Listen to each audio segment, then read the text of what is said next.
Okay, good evening, everyone. My name is David, and this evening I am running a game of Hearts of Wulin. Hearts of Wulin is an upcoming Powered by the Apocalypse game by Agatha Chang and Lowell Francis. It has recently had a successful Kickstarter and is currently in development for release, I believe, early next year. I'll put a link down below with some more information on that if you are interested. This game is being run as part of the Gauntlet Hangouts. The Gauntlet's an online role-playing game community.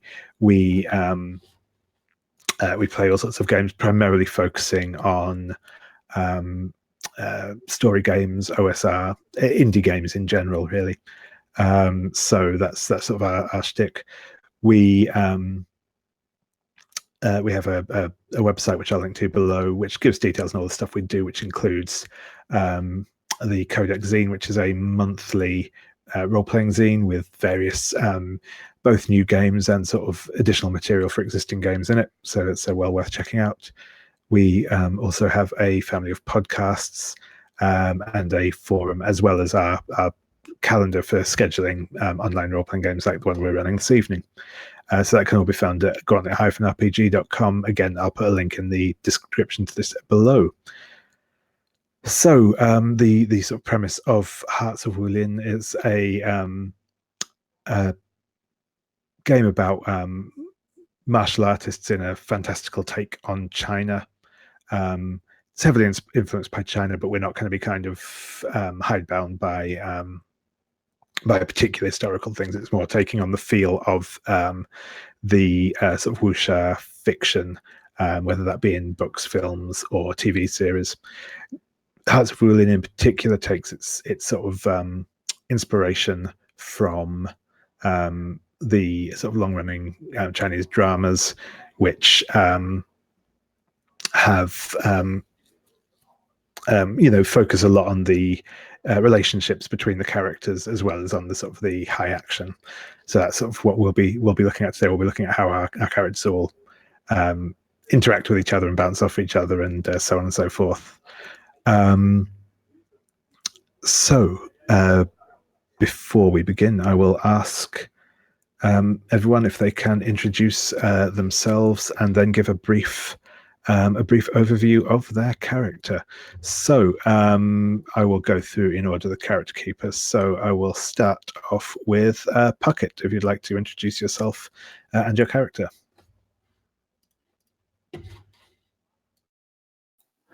Hi there, I am Puckett, he, him pronouns. I am playing Harmonious Evening Star Jin, and she represents the Iron Hand Protection League faction, and she is the aware role. She's something of a master of her particular school, the Silent Forest School, and was apprenticed to Master Wu Ping. And he was murdered under suspicious circumstances. She fled into the woods and has been hunting his killer down ever since. Brilliant, thank you. And next it is Parham, if you'd like to introduce yourself and your character.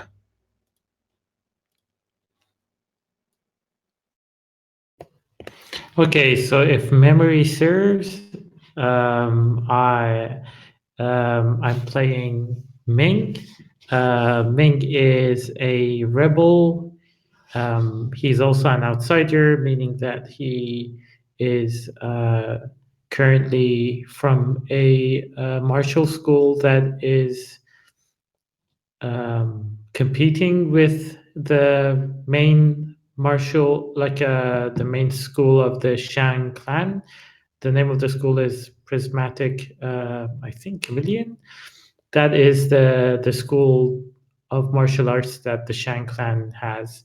And he is going against the Shang clan because he believes that they are misusing their power and are corrupted. That's pretty much it. Brilliant, thank you. And Pearl, if you'd like to...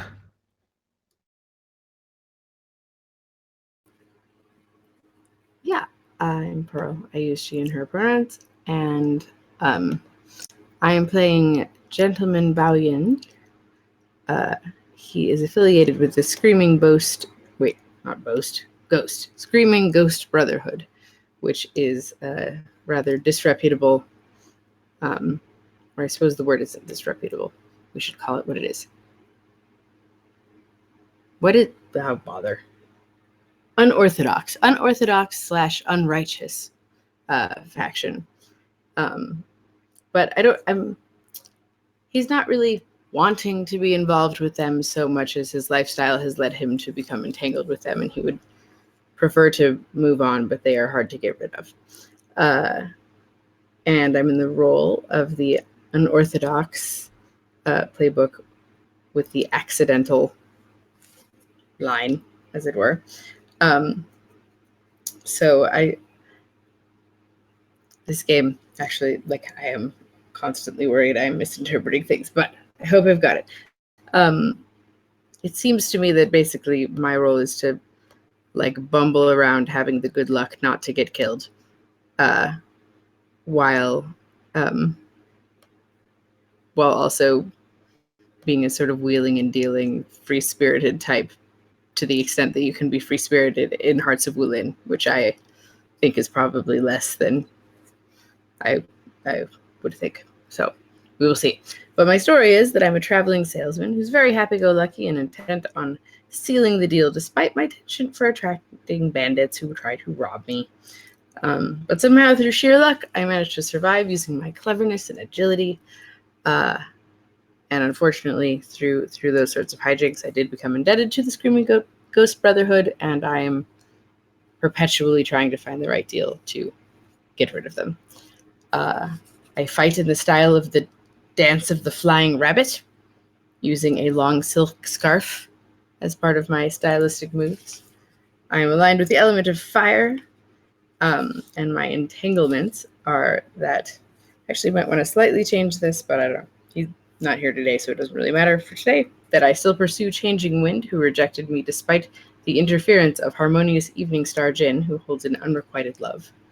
And also that I have hidden my true identity from Harmonious Evening Star Jin because of my past with the Screaming Ghost Brotherhood. Brilliant, thank you.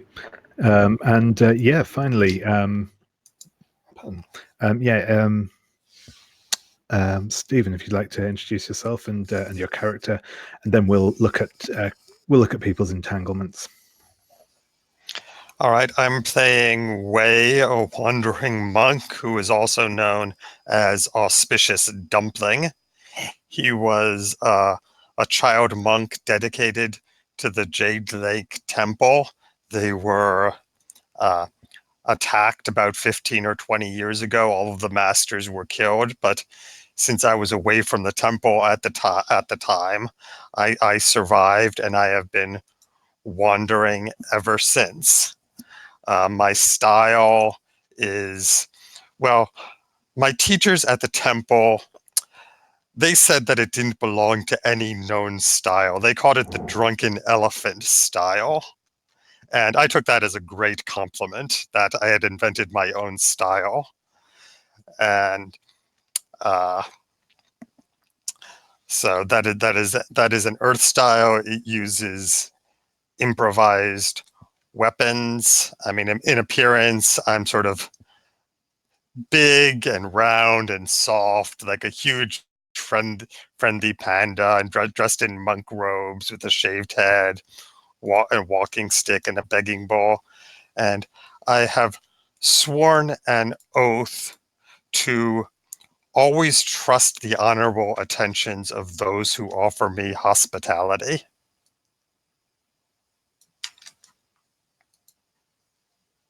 Sorry, I had mute on. That was, yeah, cool. Thank you. That sounds fun. There's two things I will do first. One of those is I will just quickly introduce the safety tools we'll be using this evening. The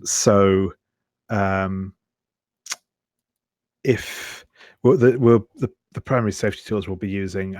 This game, for a start, is operating under the Gauntlet inclusivity policy, which is on the website I mentioned before.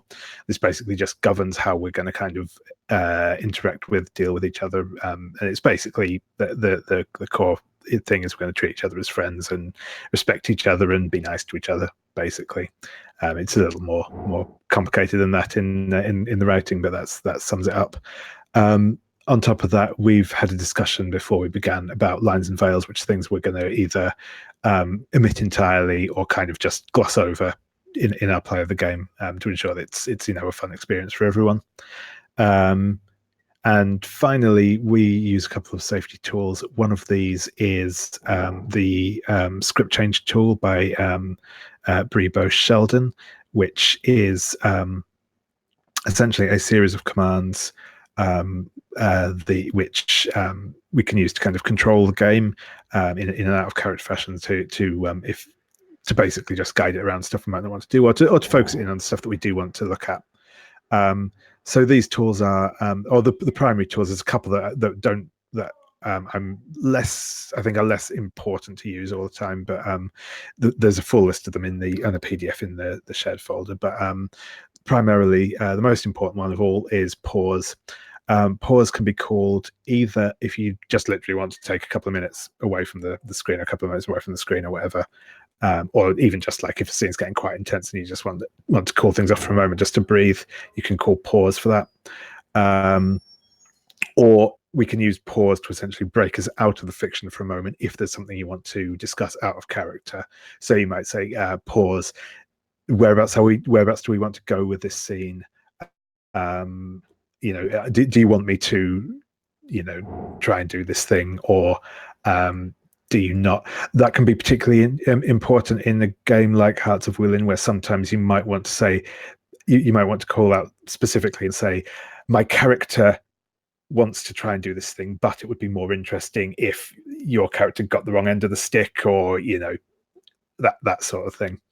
But basically, pause can be used anytime you just want to like bring us out of character for the minute, just to have an out of character discussion about the scene, and then we can move back into character again. Rewind can be used if something has happened that you're not that keen on, and you want to take us basically back to before that point, and we'll choose a different way forward. So it might be that you can use rewind on something that you've said. So you might say, oh, actually, I'd like to call a rewind. I think I didn't quite get the tone in what I was saying across. I wasn't actually angry with him. I was just kind of joking. So I want to change the words I used slightly. And that's cool. It might also be because we've gone into some territory or some content that you're not happy with, and you'd say, can we do this a different way so we don't run into that? That's also fine. Fast forward can be used to kind of skip over something. So it might just be, can we fast forward to the end of the scene now, because I think we're kind of done and we're just going around in circles.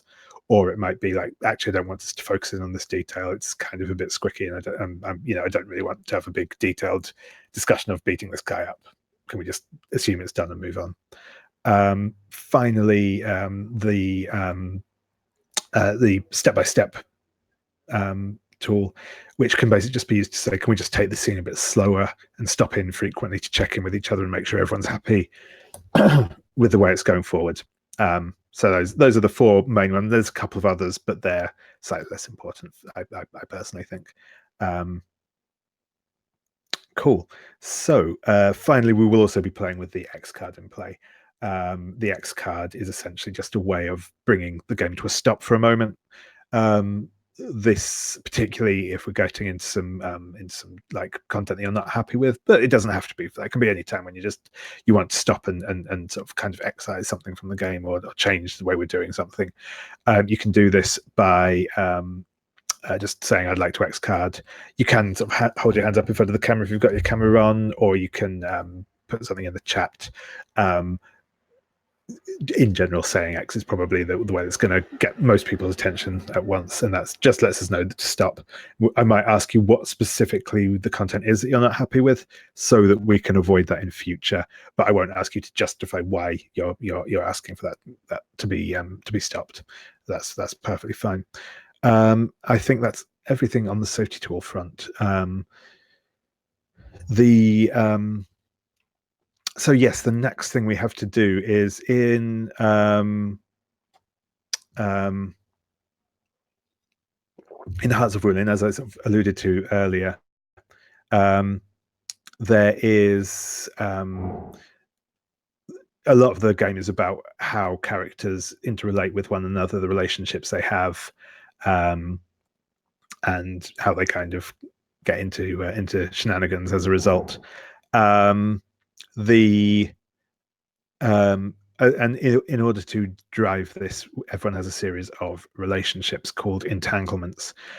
These are always essentially triangle relationships, or sometimes they have 4 people in them, which sort of bind everyone together in interesting ways. Everyone starts with one romantic and one sort of general non-romantic triangle relationship entanglement. That's the word. By the way, David, I noticed that we aren't recording. Did you mean to be recording now? Oh no, that's okay. I'm recording through OBS, so we don't get the little recording thing on our screen here, but that's fine. Thank you. No, but yes, so the entanglements that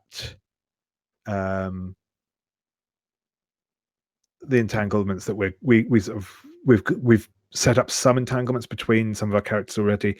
One of the players who's here is last time isn't here this week, so we may want to. So at the beginning of every session, you'll always have the option to change or modify one of your entanglements anyway. In this case, we'll be setting up entanglements for Stephen and possibly a couple of people who have entanglements currently with Einar's character may wish to create a new one to link them maybe to Stephen or maybe to one of the other characters this session. We can just note on the side if you just want to keep those ones that we generated last time on the sheet without deleting them, or we can just remember them. It's just for the one session. Yes, Stephen, I'm going to start with. I see you've already chosen one of your entanglements already. Yes, for my romantic entanglement, I chose I love Hai Lao, who works in the kitchen of the Inn of the Drifting Lotus. But Madame Lao has sworn revenge against me because of my ties to the Jade Thank Temple. Nice. And I think for general entanglement, I was thinking of maybe where was the one I was looking at? I found that Gentleman Bao has hidden their true identity from everyone because of their past with the Screaming Ghost Brotherhood. Does that work for you, Pearl? Seems pretty accurate. So yes. Cool. So I think I will just ask everyone else to just go through their entanglements briefly, just so we're aware what we're aiming for. And again, like I said, if you do want to modify any of them, you can. Or like I said, if you want to just like sub in a temporary one for this week in place of one you had with Ainar's character, then feel free to do so. Though you don't have to. You don't necessarily have to have two entanglements in play at all times, as obviously that can result in a lot of different stuff going on. So yeah, Puckett, would you like to let us know your entanglements?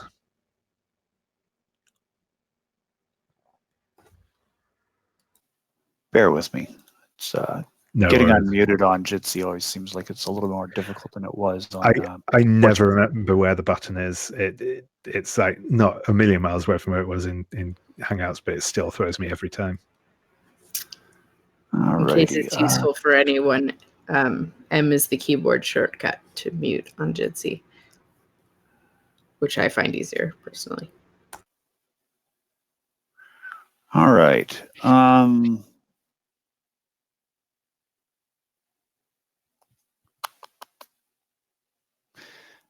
So I need to have one romantic. I need to change one of the entanglements or both of them.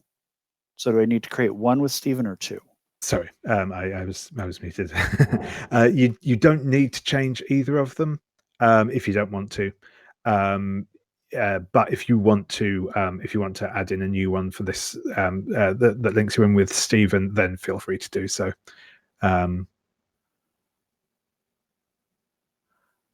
Okay. Yeah, I can do an. This one seems to work. Give me 2 seconds to figure out which friend it is. But I'm looking at the first one under Aware General. I've discovered so-and-so has hidden their true power from me, but told. And I'm thinking Stephen, another friend.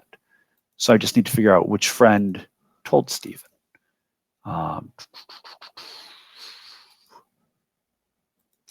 Right. Well, actually, you only have one non-romantic entanglement ordinarily, and the non-romantic entanglement you already have. Well, I already have both. It's not with changing wind. So you might want to just keep it as they are. I'm just saying. Okay. Yeah, it's I mean, if you're okay with that, I can just leave them as is. Yeah, I mean, both of your entanglements work with the current session. I don't think you need. I don't think you need to change any of them so you have something with me, especially if it means you don't have something with the other players who are going to be here next week. So, yeah. Okay. Cool. Yeah. Fair enough. No worries.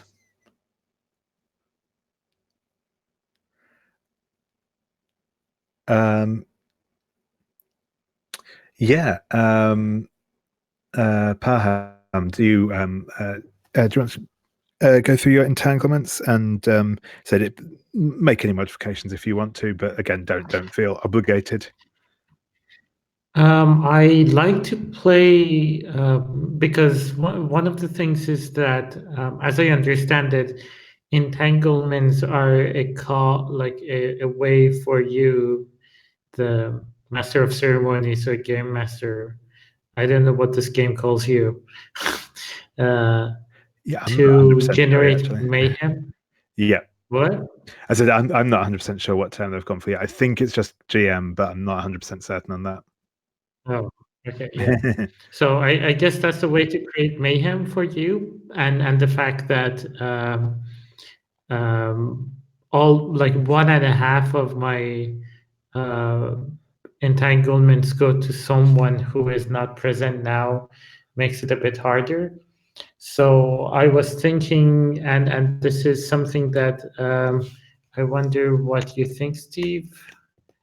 I was thinking that like one of the things that I could pick is I've done a crime against my friend's. Wait, what is it? My friend's sibling. Yeah, I took part in a crime against my friend's sibling, and I was so last session we established that my uncle is a pretty crappy uncle. And he is part of was he part of the Screaming Ghost? No, I think he's a member of the other unrighteous one, the Veiled Knight, Order of the Veiled Knight. Yep, the band of assassins. Well, yeah, yes, the Veiled Knights, right? Yeah, that's right. Yeah. So yeah, it could be that I took part against I took part in a crime against like your brother or your sister who was in the was that a monastery or was it a school that your teachers were in. The only problem with that is that my uncle has pretty much killed everyone's master at this point. So I'm thinking that maybe I'm overusing the concept. Right. Well, also the attack on the temple took place when I was a child, so you would also have been very young then. Yeah, like how? Like I am a 2-year-old murderer. Okay, so that wouldn't work. So one other thing I can pick. I've learned that my friend has been betrayed by their teacher, but they won't believe me. Oh, I could say that one of your masters actually caused the whole attack to happen, and then you don't believe that. Would that work?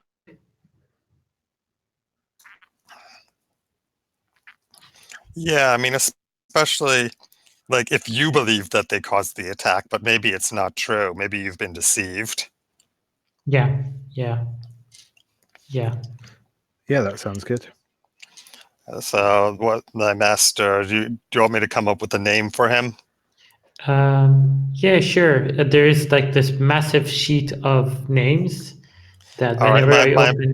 okay, my master, Righteous Cricket. He was always my favorite teacher. Nice. Great. Sorry, can you put that in, David? Yeah, certainly. I'll add that to the keep for you.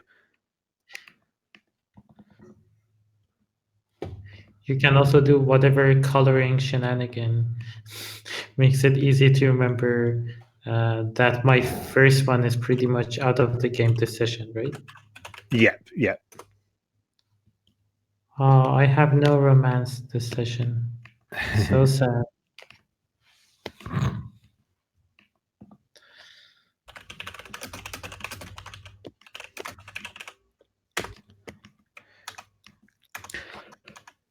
Excellent. Yep. So I will just quickly make a note of that one, and then we will begin with our first scene.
Excellent. The other thing you can all do as well.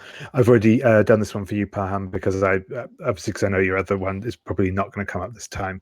But you can all choose one of your entanglements you want to focus on this week.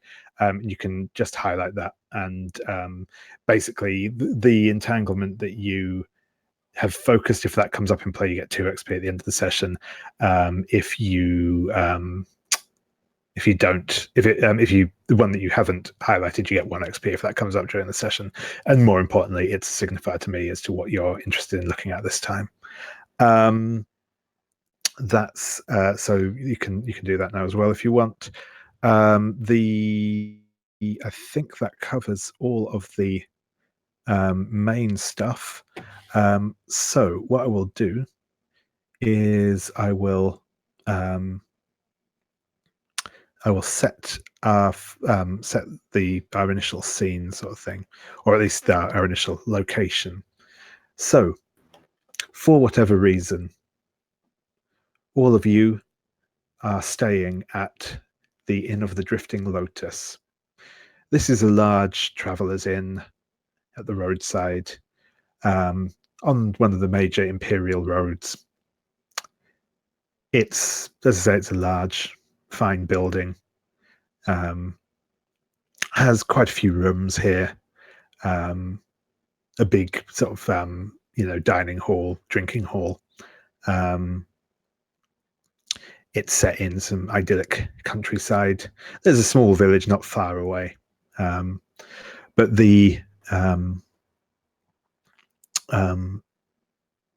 also a path off of this main road that leads out to a large lake, where it is in fact Jade Lake, where the Masters of Jade Lake once made their home before their betrayal and destruction many years ago.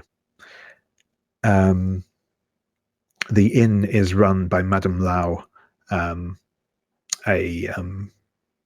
woman who maintains it with a considerable staff who she considers her family. It is, as I say, it's a quite a big, quite prestigious inn, though it caters for travellers of all stations in life. But there are certainly fine luxuries here for those who wish to indulge. So what I'm going to do is I'm going to ask each one of you a question, and then we will frame up just an initial scene to introduce all of your characters. So I will start with Puckett.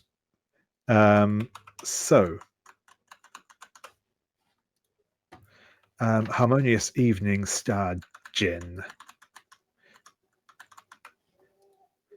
Yes. Evening Star Jinn is aware that two factions are currently on the precipice of conflict. Which factions? Indeed, which factions are on the precipice of conflict? Oh, that's the question you're asking. Sorry, that's the first part of the question. Oh, the first part of the question, I see. Yes. Well, quite frankly, I think that I'm aware that the Screaming Ghost Brotherhood has been active in the area, and the Iron Hand Protection League has sent me to verify this so that we can finally end their reign of terror and tyranny, if that is true.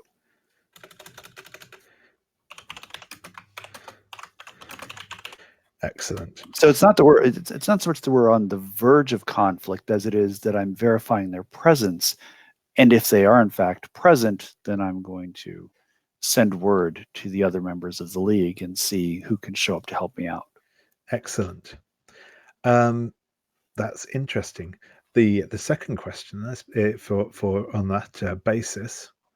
Well, I probably one half is quite obvious, but why, despite the impending conflict, why do you owe the Screaming Ghost Brotherhood a debt of honor?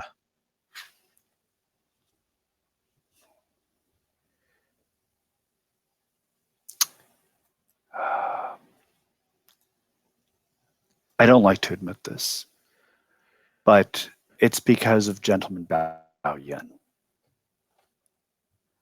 I had to accept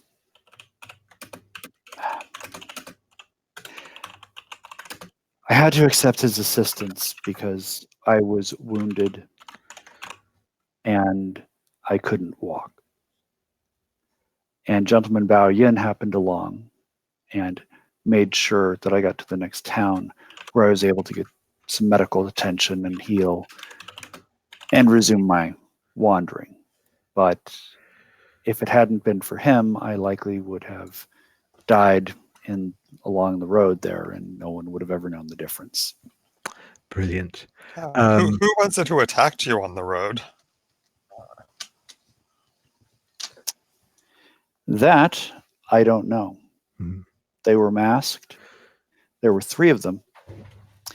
And strangely, their fighting style suggested that they might also have been members of the Screaming Ghost Brotherhood. But Gentleman Bao Yin is as much a victim of the Screaming Ghost Brotherhood as he is a member. He is not, as I understand it, a member by choice, but through circumstance. And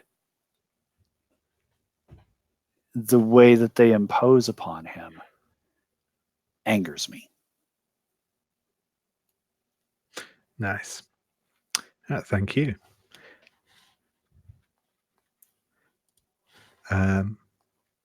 So what's the next one I have here?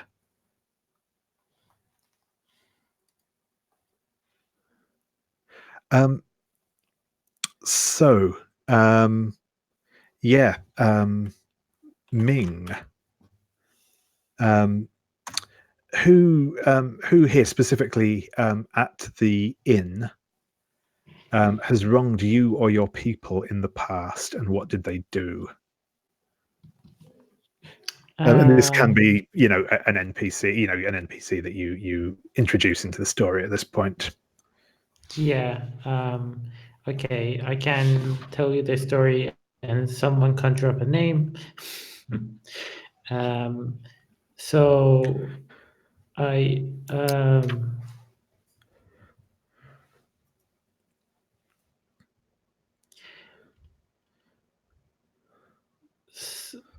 so I come from this other city that I don't know the name of, but as I spent most of my time in the school, there was this rival that I had, and he would always find a way to sneak up on me and start a fight, and he was much stronger than I was, so he would beat me up all the time.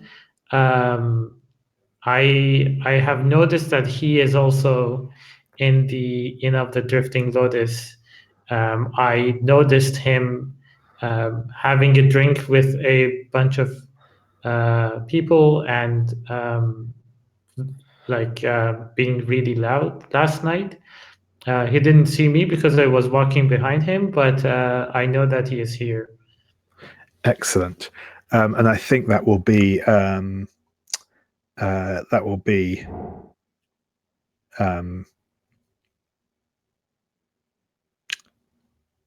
I think we'll call him Steel Fan Shang.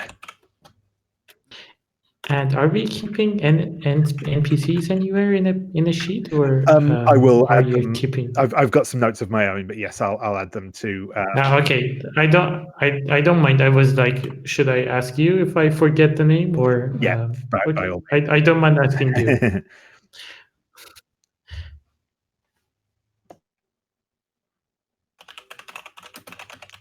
Perfect. Gentleman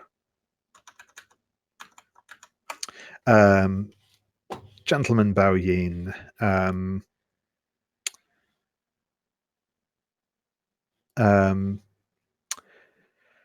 You have spotted a wanted poster that looks uncannily like you in it. What crime is this person wanted for, and did you do it?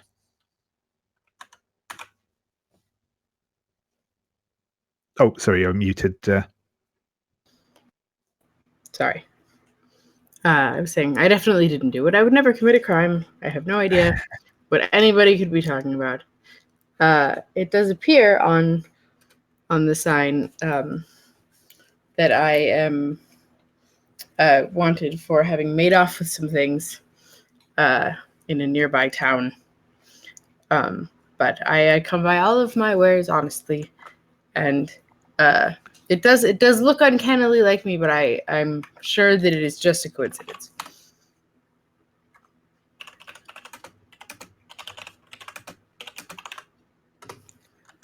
Perfect, thank you. And finally,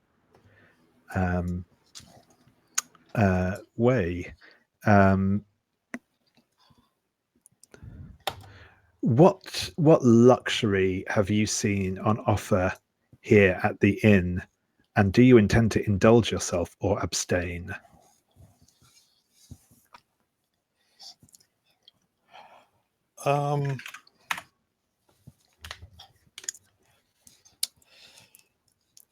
They have this distilled rice wine, something that I haven't seen before. It's a very strong drink, and I mean, I indulged myself last night, not knowing how strong it was, and I made a bit of a fool of myself. So I'm not going to do that again. Perfect. Perfect.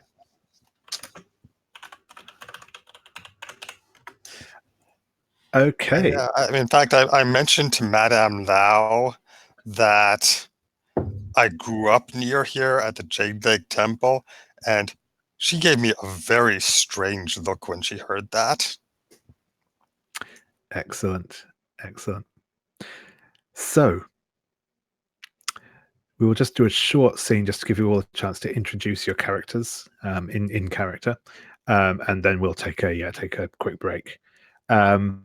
So it is evening. It's sunset. In fact, the sun is going down over the horizon. The lanterns on the outside the inn have been lit.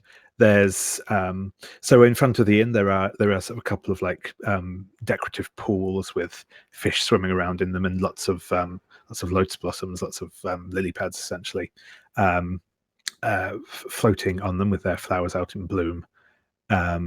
It's a warm evening. It's summer.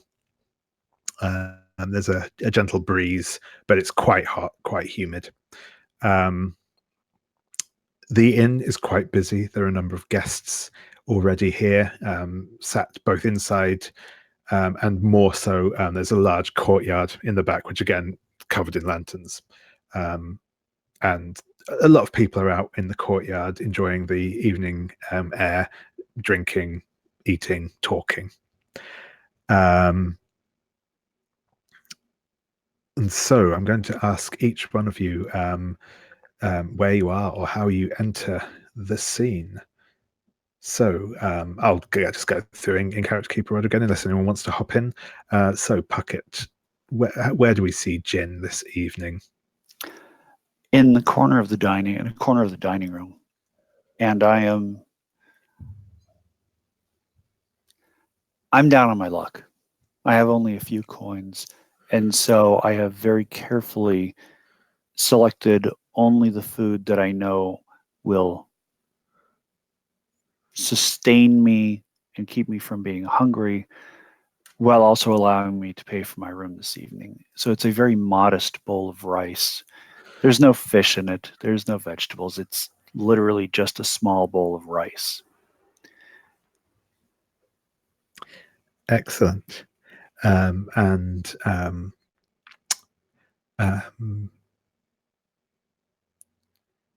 have blanked again. Sorry. Ming, where do we?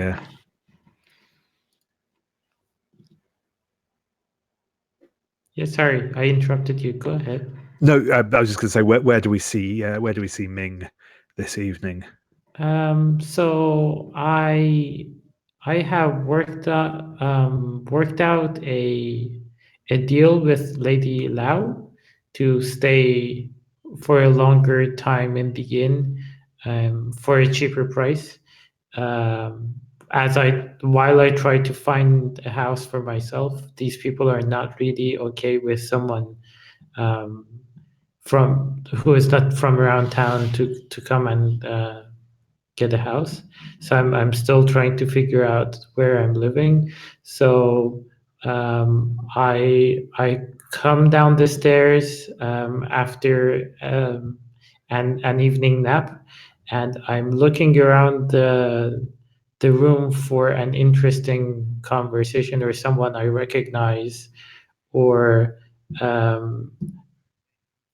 like some out of sight table that I can keep an eye on.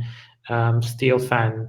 I'm wondering if he is going to show up again, and I see Jin. I do want to approach her. I'm fine with doing that once we're done with the complete circle, if that works for you. Sorry, I was muted again. Yeah, sure thing. Cool. And Baoyin, where do we see them? Gosh darn it. I think I'm sitting alone, kind of with my head down a bit, trying to figure out how big a deal this wanted poster is. And for the moment, keeping to myself in case anyone's going to give me a hard time. It's maybe sort of a darker part of the inn's dining or common area. I'm thinking, or the end of a bar. Yeah, sounds good. Sounds good. Yeah, there's probably a corner of the bar where you can kind of avoid being seen by the majority of the room. So yeah, I think I will be staying there, and people can certainly approach me, but I am not going to be approaching anyone, just to be safe for now. Brilliant. And finally, Wei. I am at a table near the kitchen. I'm playing with a couple of the small Lao children, and I have the Laos have given me a bowl of rice, very similar to Jin's meal for my food, but Hai Lao has sneaked me and the children some cakes, snacks, and I make an excuse to go use the facilities, and as I'm passing Jin's table, I surreptitiously slip one of them to her. Nice. Okay, we'll take a quick about 5-minute break now, and then we'll pick up and get some stuff going. Cool. See you all in a minute. See ya. So, Sorry, one question. How did you know that Pearl and Steve are back? Do we use some form of communicating when we're back? How do we do this? I just turned my camera back on. Okay.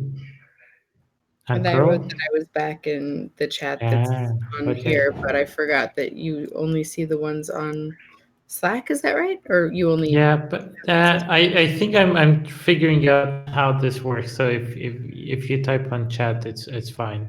But perfect. But thanks. This is mostly me learning the culture, so don't worry. Yeah, no, that's fine. That's what we're here for. Yeah. Thanks. I will probably at some point disappear and not know why, because every once in a while I seem to just lose the Jitsi window. So if I do that, I will come back. No worries. Excellent. So, I think when everyone is established as being in the dining room of the inn at the moment, or at least moving through it.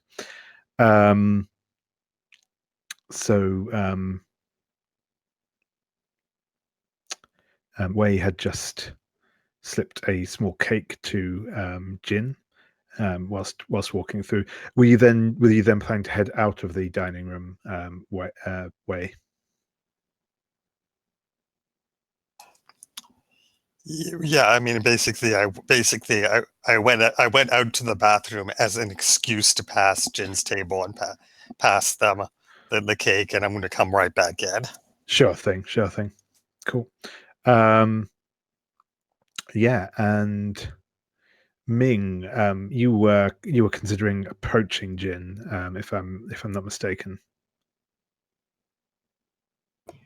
Yeah, I was pretty much walking towards her when we changed. Yes. Perfect. Yeah, then I think that's where we will start.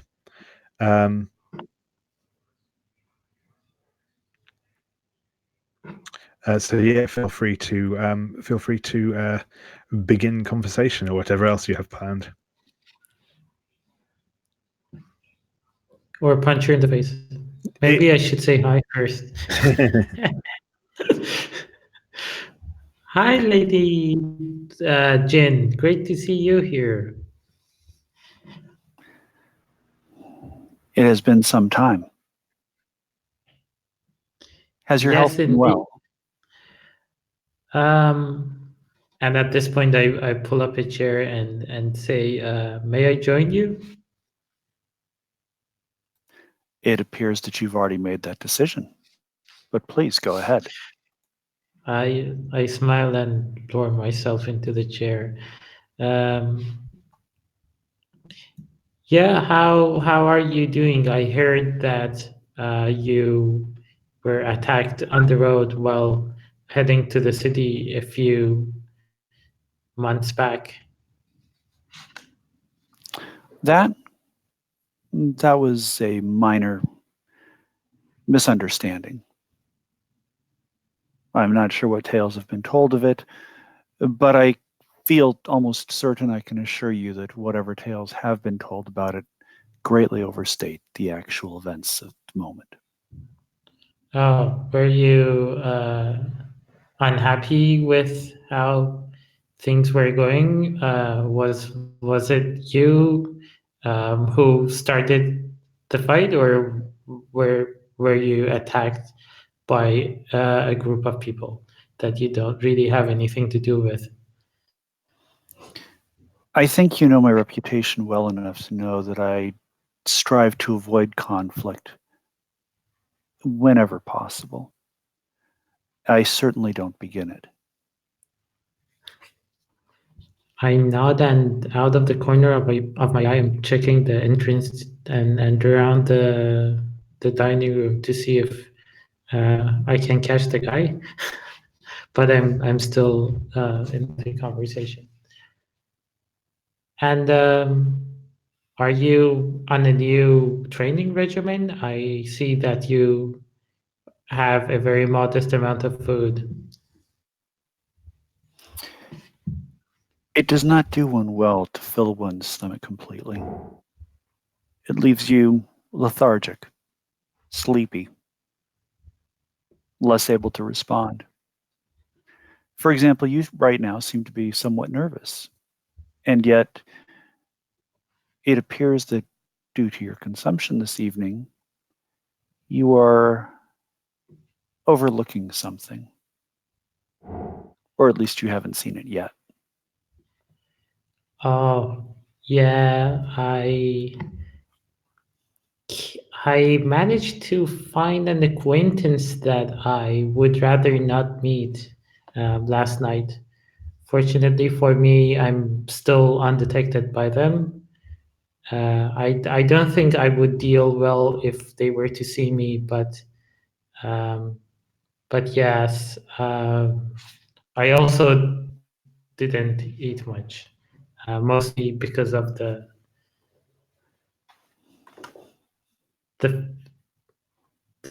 the fear, perhaps. Hmm. And who is this person that you're afraid of? He is a very bullish person, very unlike you. He he was always the one taking advantage of my lack of experience, size, and power when I was training. And he would always come up to me and show his strength by um, attacking me for no reason. And I thought I had left him behind, but last night I saw that he has apparently came to stay here. This is a very popular location. It's not Indeed, uncommon to and see people here. very true. And for now, I am stuck with being here, as no one wants to rent their house to me. And why is that? You know how people deal with outsiders around here. You're either from here, or people don't like you that much.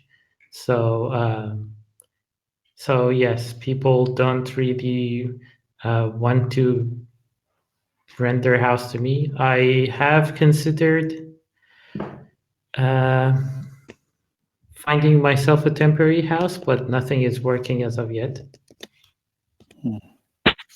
If that's the case, why would you stay in a region where people seem disinclined to favor you with renting to you or accepting your money? Is discretion not the better part of moving on? Well,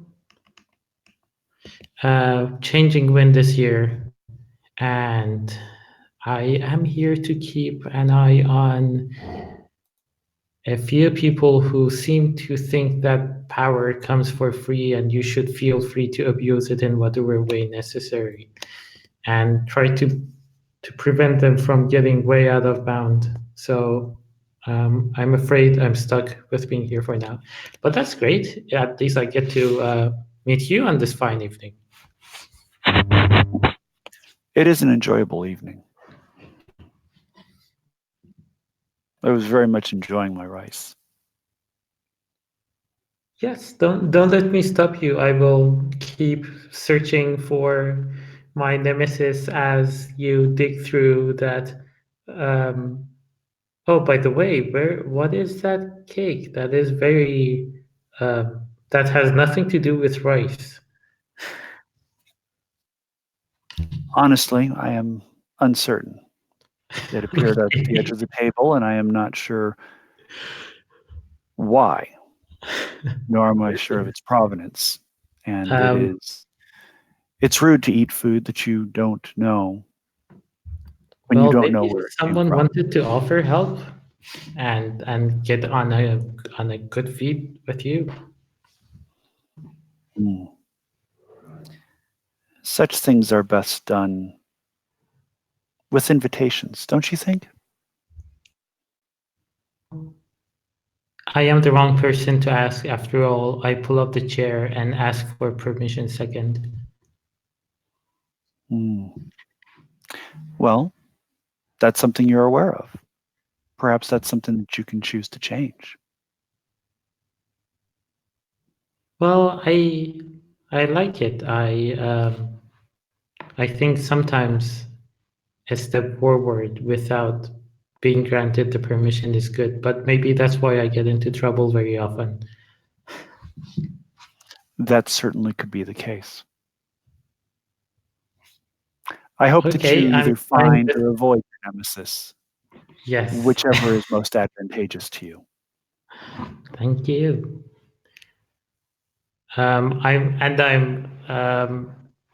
If you're fine, Jin, I'm fine with switching control because other people have been listening to us talk for a while. No, I'm totally fine with that. Cool. So, Baoyin,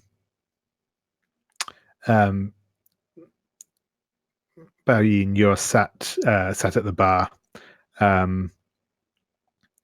What do you think you're doing? I mean, obviously you're trying to keep a low profile at the moment, but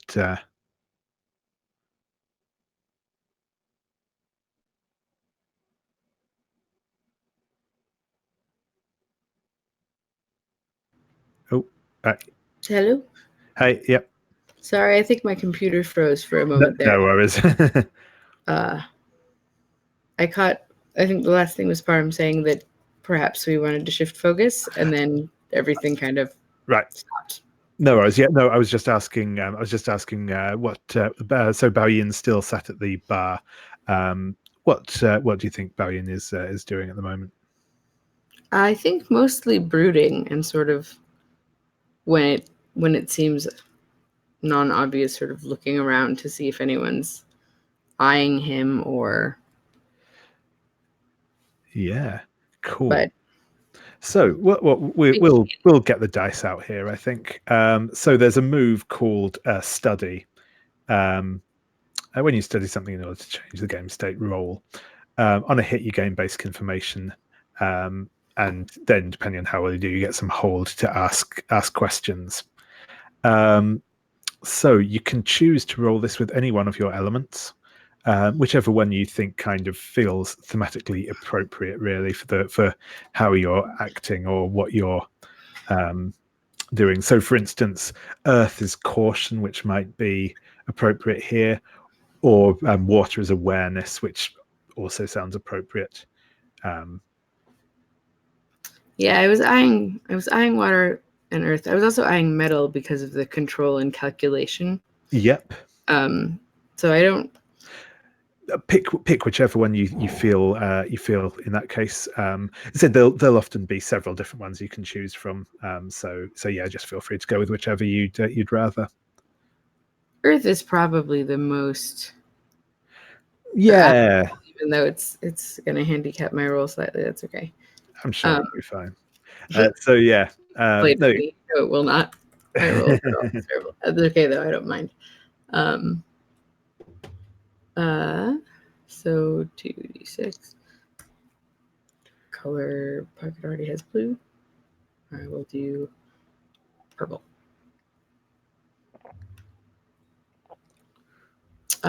So that's, I guess, a 7 with the elemental handicap. Yep, 7. So yes, I think you will look around, and from what you can see, no one has immediately noticed. You don't notice anyone particularly eyeing you suspiciously at the moment. But you get to ask. Well, sorry, you get 1 hold, which you can spend to do one of the following things, which is you can ask a question about a situation or place, ask a question about a person, learn a person's scale, or reveal a detail, declare something which changes or adds to the established fiction significantly.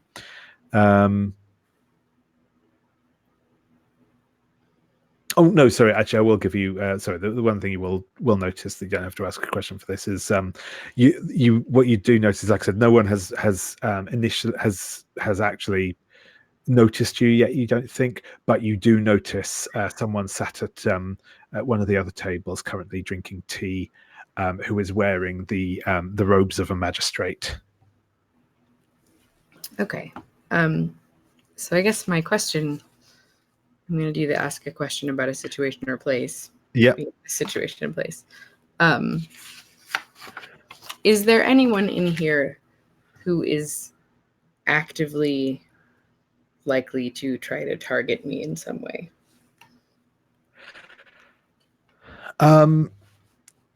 Yeah, I think that probably is that. If you reckon that the magistrate, he doesn't look. He doesn't look like he is here to like hunt you down or anything, but he is you can tell from his like insignia, he is a local magistrate, and he is likely to know. He may have even been the person who produced this this wanted poster, and if he sees you, he will probably recognize you. Okay. Good to know. So I'm going to keep my head down even more and maybe shift slightly so that my back is more to the magistrate if it wasn't already. Brilliant. Yeah. And maybe if I have a drink or food, which I'll say I have a drink and some food. Yeah. So very simple. Finish that up and perhaps make my way to my room in the inn. I mean, and I think as I enter, as I come back into the inn, I see Bao Yin getting up from their table, and I shout, "Going to bed already, Bao Yin? The night is young." Your subtlety and temperance, I see, have remained the same since we first met.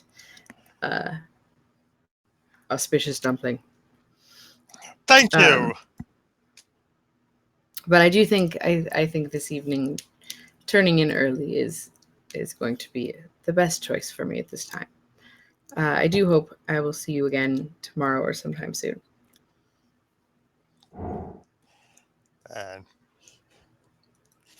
And I slap you on the back, and you stagger a bit as I head back to the table with where the children are waiting for me. I attempt to maintain some sense of composure, and just hope that nobody has witnessed that very obvious exchange that I was not expecting at all. And think to myself that that Wei is charming, and that under other circumstances, the night being young would have occurred to me as well, and we could have had a very lovely evening, but that perhaps prudence should be the word of the hour. Sure thing. Yeah, I don't think. Oh, I don't know. Do I want to?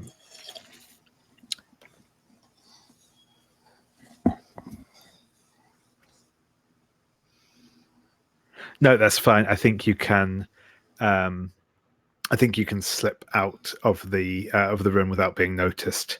I don't think I'm going to make you roll for that. Yeah. Awesome. So, yeah. Wei, you head back to where the children are sat, and you know, you're playing with them.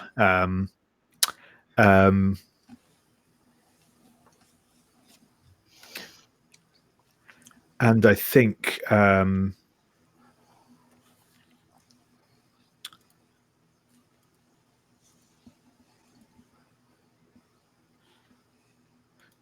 yeah, I think that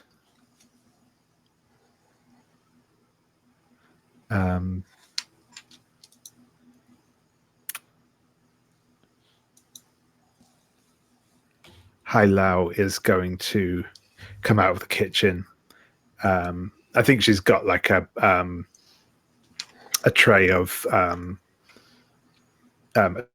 food with her that she ferries out to one of the other tables. It's a table. In fact, they've only just come in. They've obviously kind of ordered their food ahead. It appears to be quite a well-dressed young man, and some people who are obviously his friends. She serves them food, and then comes goes back to the kitchen via the table with her cousins, or whichever relation they are to her, and says,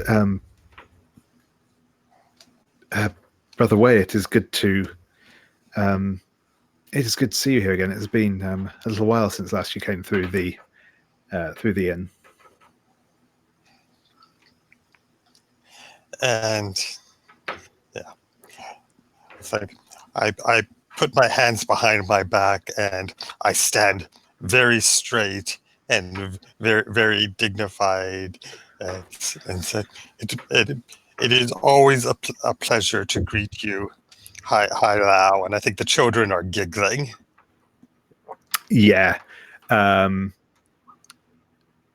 And go on. We'll. It's not that intense, but I'll ask for an inner conflict roll here. So the way inner conflict rolls work is that you have to roll these with a stat that isn't your style stat, but it can be any other one depending on what your how you're kind of coping with your inner turmoil. The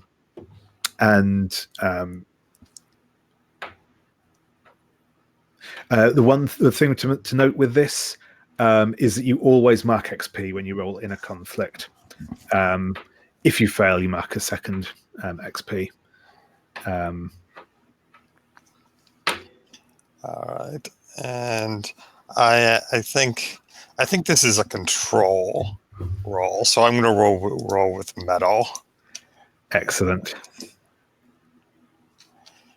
And I get a 7. Okay. On a 7, you must either flee the scene or mark an element, which in this case will be your metal. All right, I will mark my medal.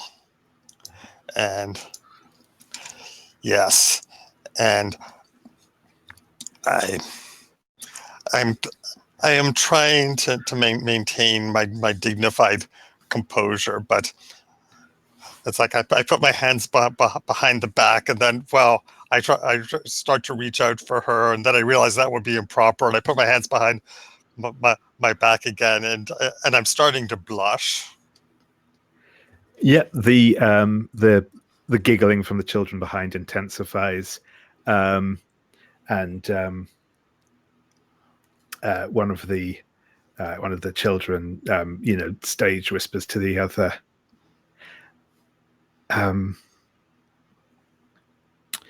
"Bow higher in love," and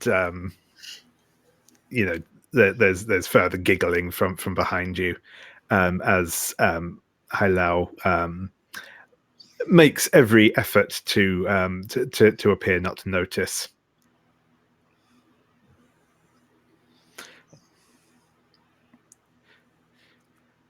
Brother Wei, what does bring you back to our part of the world? That is such a good question. I feel like I need to roll inner conflict again. By all means, by all means. Okay, let's go. Let's go with water this time. Oh, and that's a 5. Excellent.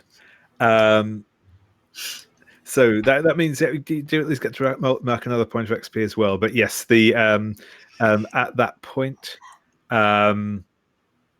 you're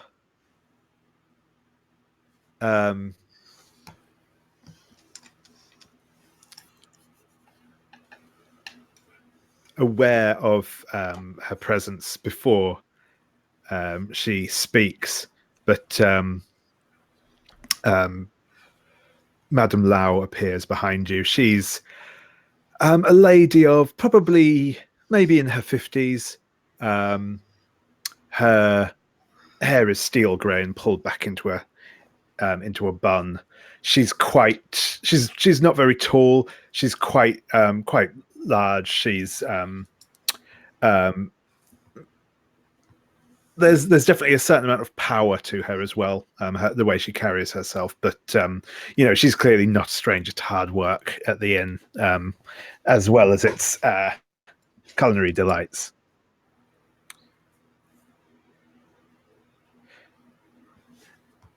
Oh, Brother Wei, surprised you're showing your face around here again after your most impious behavior last night. I hope we will not be witness to such a display of overindulgence again.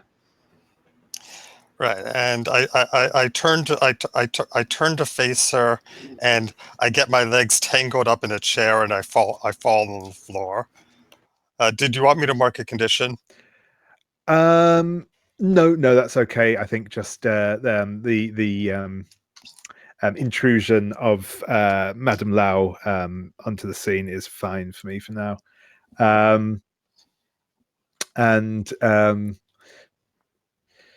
Well, it looks like we're at it again already, doesn't it? I do hope we don't have to drag you out of here tonight, Brother Wei. No, ma'am. I was just entertaining the children. I assure you, I haven't had a drop to drink. She looks at you with obvious doubt, and turns to Hai Lao. Now, go on, get on with you. Back to the kitchen. I don't know what you're doing. You've not got time to be out here lollygagging. We've got the table outside. Have just ordered a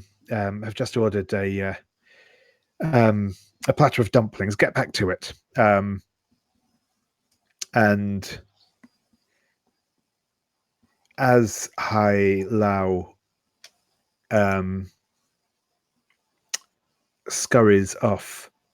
Madame Lau leans in closer and says, I have my eye on you, young man. I know where you're from, and I know what that means. So, if I catch you interfering with any of my staff, there will be consequences. And she storms off to busy herself with another task. Right, and I look at I look at her with complete confusion, because, well, why would where I'm from have anything to do with anything?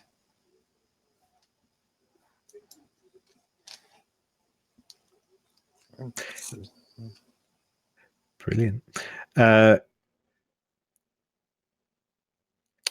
Cool. So, yeah. Jin, let's see what you're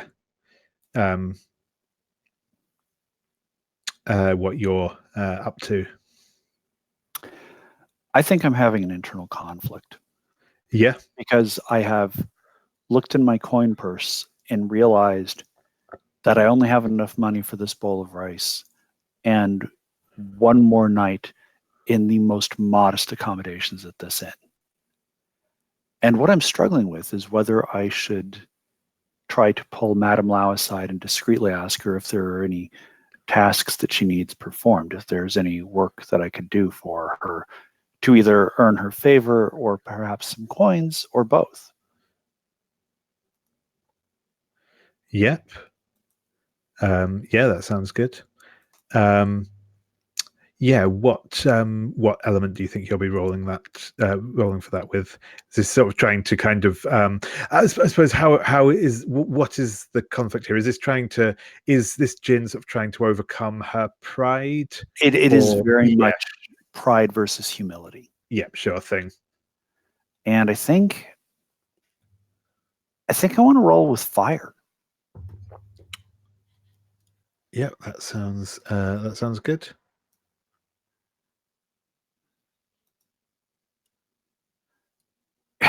And rolling with fire takes it from a 7 to a 6. Ooh.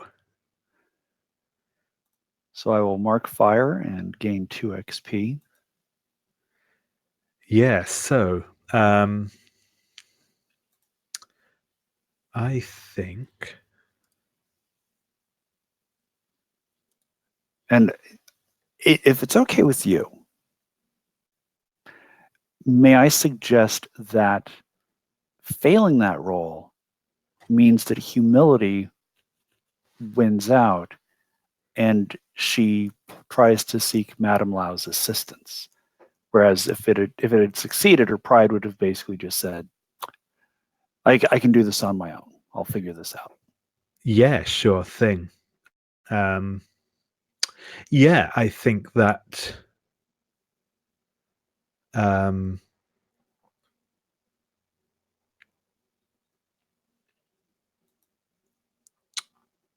no, that works. Yeah, that's cool. I think yeah, you can go and speak to. Well, yes, I think that's right. I think you can go and speak to Madame Lau. You see her around. She's just she's just rearranging some chairs where a party's just left a table, and she looks up at as you approach. Okay. I would like to study her very quickly. Certainly.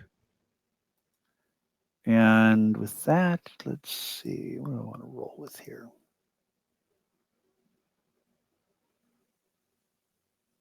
I think I want to roll with metal. Yeah. Because I'm looking at her and I'm trying to control myself, and I'm also looking at her to calculate how best to approach the situation. Sure thing. That's a 5. Right. Okay, so do I mark XP for that? No, not for regular fails, just for inner conflict. Okay. So I think that what you will.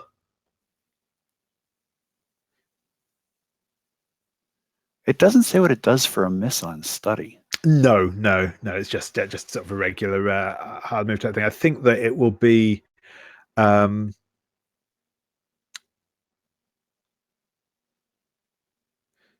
think it's more that.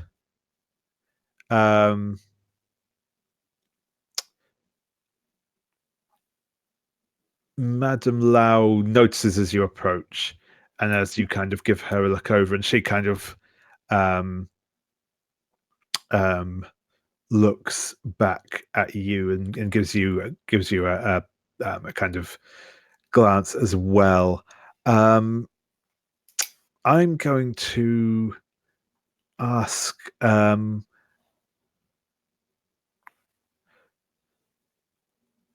What does Madame Lau notice about you that would put her on guard?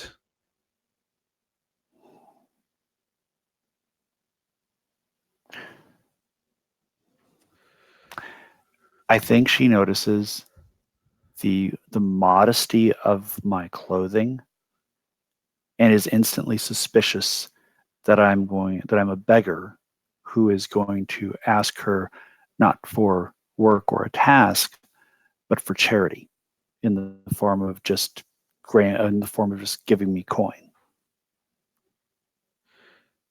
Sure thing, yeah. So I think that makes her suspicious of me and my intentions. So yeah, I think she folds her arms in front of her and says, "Yes, what is it? What can I do for you? I'm going to assume you have enough money to pay for the food you've already eaten." Yes, Madame Lau, of course. But I find myself in a less than ideal circumstance. I can absolutely pay for my board tonight. I can absolutely pay for the cot that you've graciously allowed me to use. But I also find myself at that point with an empty coin purse. And I was curious whether there were any tasks that you needed accomplished that perhaps might require a skill set outside of what you already have at this inn.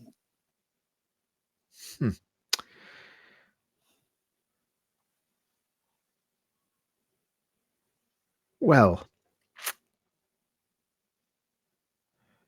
I hardly wish to turn this inn into a haven for ruffians and ne'er-do-wells, but perhaps there is one small favour you can do for me. Please. There is a monk who is also gracing us with his presence. I am concerned that he has less than honourable intentions towards one of my girls. And I would like you to persuade him to leave her alone. Madame Lau, I too share your concern about people with less than honorable intentions. We are, of course, women of a certain age, and we understand how such things can escalate and how they can turn into unfortunate situations. I would be honored to assist you in protecting one of your younger women here. Can you tell me this monk's name or point him out to me? Yes, his name's Wei. He goes by the large gentleman who was here just a moment ago. Yes, the panda. Yes, indeed. I think I can, at the very least, have a conversation with him that will address the situation, that will remedy your concerns. Thank you for this opportunity, Madam Lau.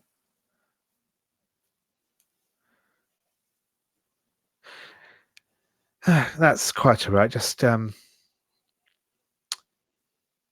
well, as I say, hopefully we can resolve this in a civil fashion. Discretion is something of a specialty of mine, Madam Lau. I don't even think you'll notice.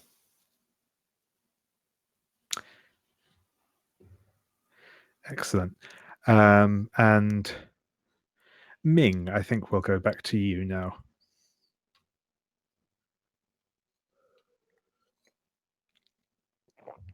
You will have noticed by this point that Steel Fan and his entourage have entered the inn for their evening meal. They're sat at one of the other tables in the dining hall.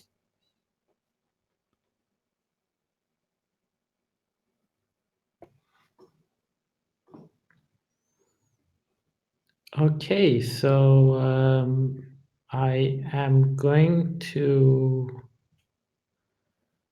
hide and listen. Is that, I think I have a move for that. Yes, I think you're correct. Sorry, bear with me 1 second. Um,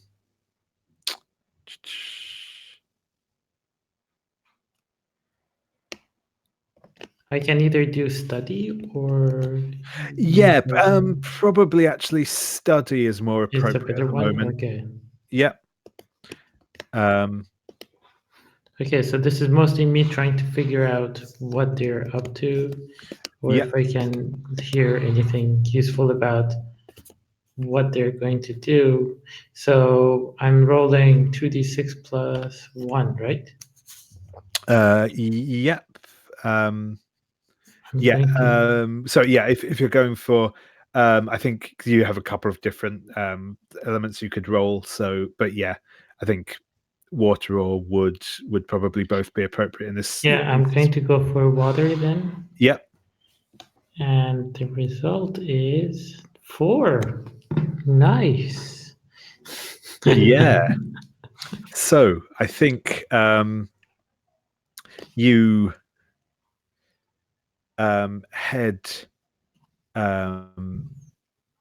head over to kind of, there's some pillars holding up. There's one of those sort of mezzanine floors, like balcony things, partway up the room, and there are big pillars supporting it. And I think you are kind of using one of those for cover, just moving in so you can get close enough to hear on the table. But as you're doing so, there's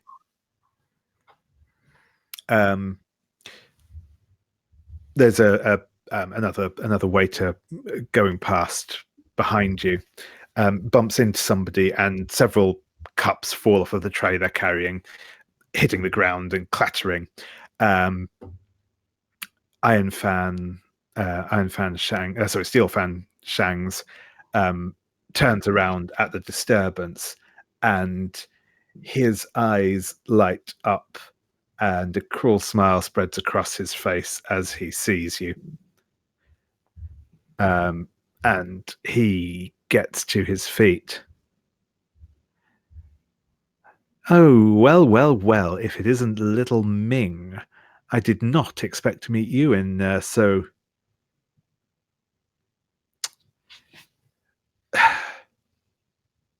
provincial a location, but I suppose I should not be surprised.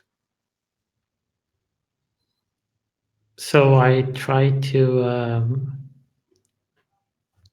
act pretty normal. I'm not sure if this is in a conflict or act under. There was one for acting under pressure. Yeah, I think this is probably fair for an inner conflict role. You have specifically said you're kind of quite you're quite scared of this guy. So yeah, I think you can roll to roll an inner conflict for me. So you can't roll this with wood, but you can use any of your other elements that you feel are appropriate. Okay, I'm going to do water again.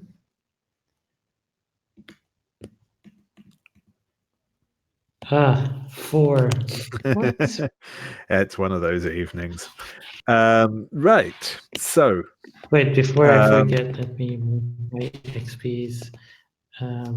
yep. So it's Okay, one so for rolling it and perfect. another one for the. I'll update the sheet for you actually if that's probably going to be easier. Cool.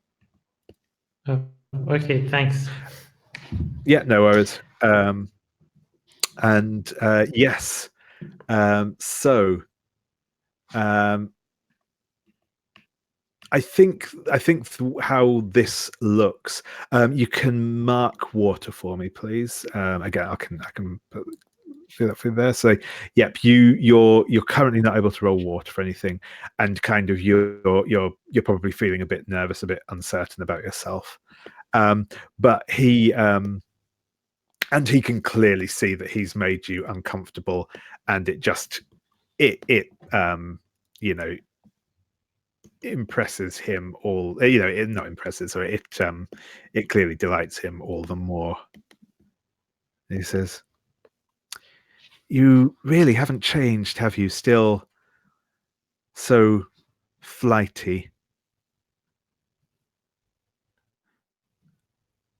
So There's like this moment of main opening and close of like, wow, what should I say? How can I get myself out of the situation? That kind of fish out of water expression. And then he's like, yeah, I guess if a few years of being beaten up by someone as you're growing up does that to a person. Is this visible in the inn? Can we see? yes, it's going on in the it's going on sort of in the main dining hall. So yeah, you can pick up on this if you want. And he says, "Well, most warriors worthy of the name would use that experience to grow stronger, and yet you still want to run away and cry, don't you?" I'd like to step in. Certainly. Most warriors worthy of the name do not seek conflict, young friend.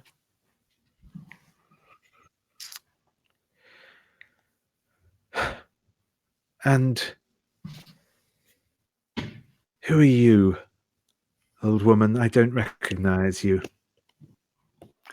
I'm just a traveler, passing through. But I never like to see unfair odds.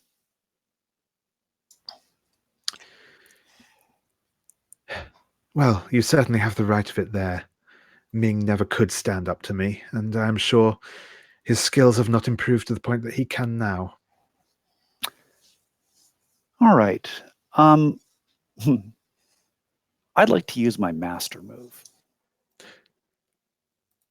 Certainly. And I want to roll with... What is that? If I succeed, I shut down conflict with an NPC. And let's roll with water. Sure thing.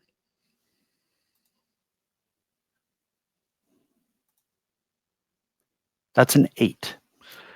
An 8. So 7 to 9, I have a moment to negotiate. I must offer the aggressor something they want, or they will press their assault.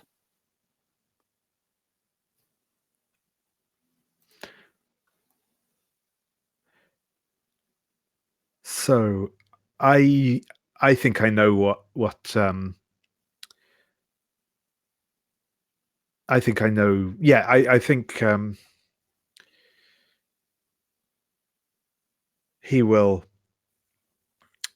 take a step back and say, Well, perhaps you're right. It would not be seemly to brawl in public, even if this little tramp deserves it. But Especially in such an inn as this. We must be mannered here above all else. indeed. However,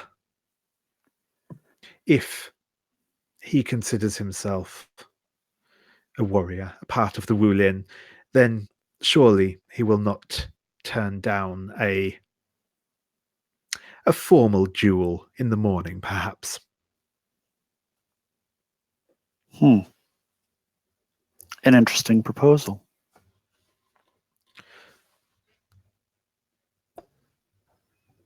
Young So I traveler. think at this point, what he said earlier about me not getting any stronger has cut deep enough that I am emotional enough to say to Edun as he makes the offer, because this is me trying to prove to myself that that's not true. So at this point, I'm like, yes, of course, I would love to meet you in the morning tomorrow for a duel Perhaps in on the shore of the person. lake?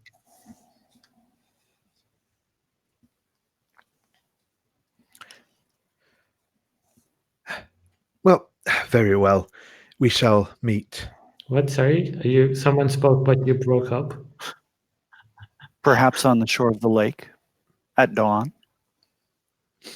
Yes, that sounds fitting. And we're agreed that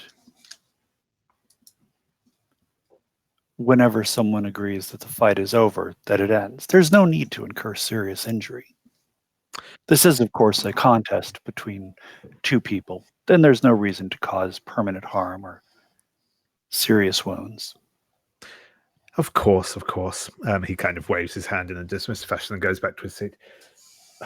My soup gets cold, but I look forward to our meeting tomorrow, young Ming. And he sits back down. Yeah, I think I observed this, and I'm going to use. I can ask a study question once per scene without rolling. So I'm going to ask, what is his scale? Yes. So you. Sorry, are scales relative or are they absolute? How does They're sort of relative. They're but in general, like all of the player characters are assumed to be at the same scale, more or less, unless there's a particular fictional reason or circumstances as to why someone might be higher. So yeah, you reckon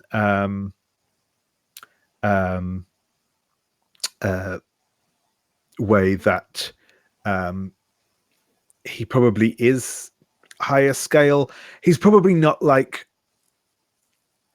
he's not significantly higher, but he is he's clearly a skilled warrior.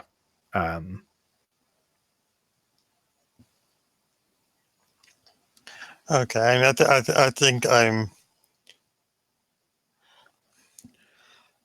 I think I'm concerned enough that, I mean, I obviously can't tell Ming, oh, this guy is better than you, because that would be really offensive. But I'm worried enough that I'm going to observe the duel.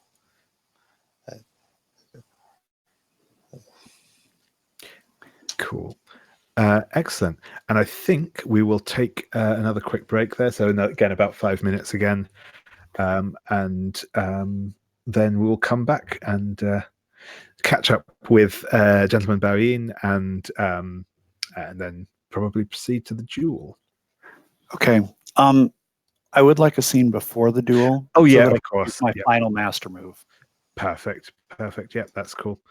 Yeah, no, we don't have to go straight into the duel, but yeah, that's probably the next big key scene sort of thing. So yeah, that's cool. Ooh, and Hidden Dragon. This will be fun. Nice.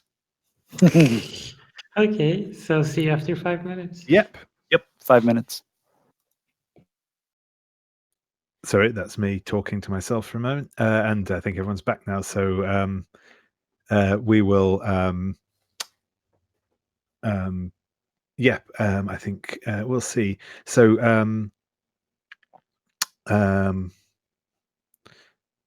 Bao Yin, when you get back to your room, what do we see when we get back there? That was the wrong button. I realized I said I wanted to talk about this and didn't actually think about it. I don't suppose it could be like a miniature sloth, could it? Absolutely, yeah. So yeah, I think it's a miniature sloth, and you know how that they have the. It depends on what kind of sloth it is, right? 2 or 3, I think, but like the nails that are essentially hooks. Yeah. And they can, like, sleep just by hooking. Yeah. And so most of the time, I wear like a little thing along my shoulder that it can just hook onto, and it kind of just like hangs wherever it hangs. It's my little buddy. Awesome. Yeah, that's cool. So I think as you get back in your sloth will be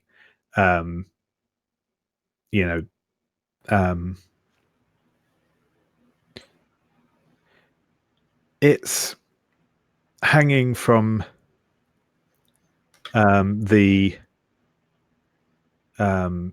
from like the sort of the bedpost sort of thing. Seems to be fairly chill, but you notice hooked around its sort of one set of claws. It's just kind of like trailing down at the moment. There is a it looks like a necklace of some sort, maybe like an amulet type thing. It has quite a big like pendant on it, hanging from its claw that you don't recognize. That's disquieting. Let's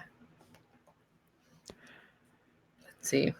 Does it have any like writing or sigils or anything like that on it?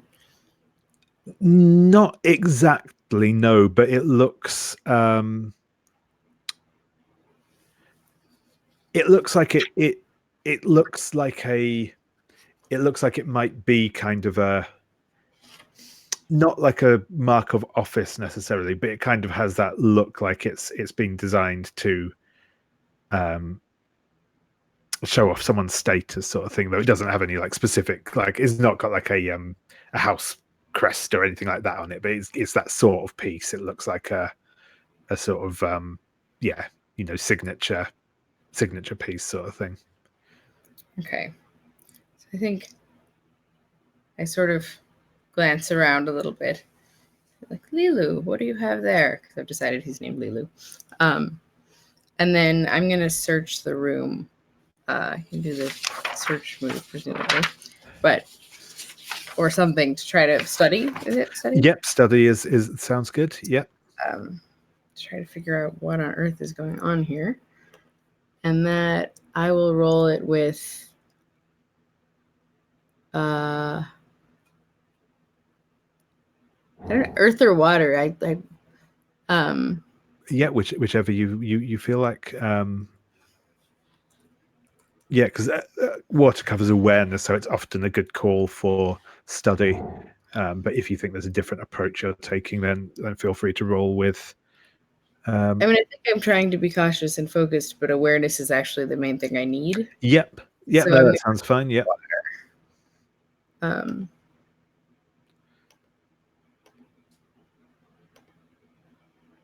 So that's a 9. A 9. Okay, so yes, you will. Well, I will tell you some stuff that something you find in the room, and then you get to ask some questions. So yeah, you have a look around the room. In terms of in your room, nothing particularly seems out of place in general. But when you check like one of your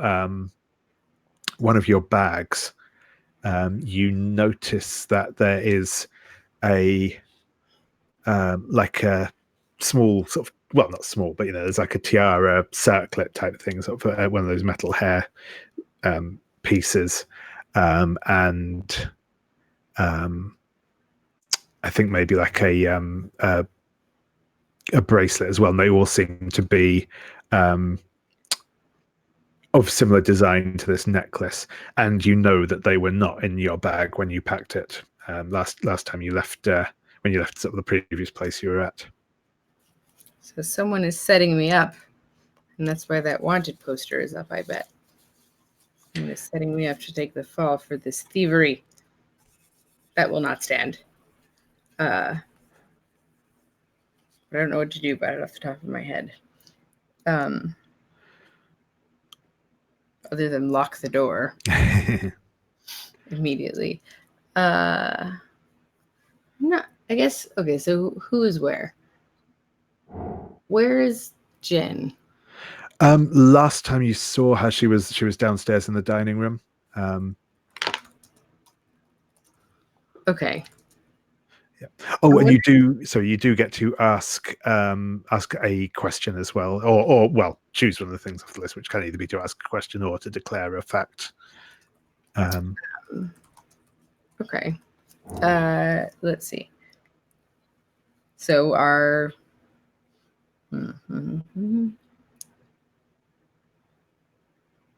there any hidden dangers in the room? No, there are no hidden dangers in the room, but whilst you're checking around for that, you do notice the window to your room is ever so slightly ajar. Not much, but you reckon. So yeah, essentially there isn't like an immediate danger here, but you reckon that the person that did this might have done this here, so they may still be around. Yeah, certainly around the grounds, if Yeah. not in the room. Is there a way for me to contact either Jin or Madame Lau without like going into the main room where everyone is? So you're probably, I imagine that you're in one of the more upmarket rooms in the inn. So I reckon you've probably got like a like one of those bell pulls that you can use to call a servant. Then I will do that, I think, after closing the window and locking it. Yeah. Yes, a young man, well, a boy really, will come in, open the door and bow. Gentleman Baoyin, is there anything I can do for you? Yes, I believe that the room I'm staying in has been compromised, and I would like to speak to Madame Lau about the security of the space and of my belongings as long as I am here. Of course, Gentleman Baoyin, and he'll bow again deeply and scurry off. Madame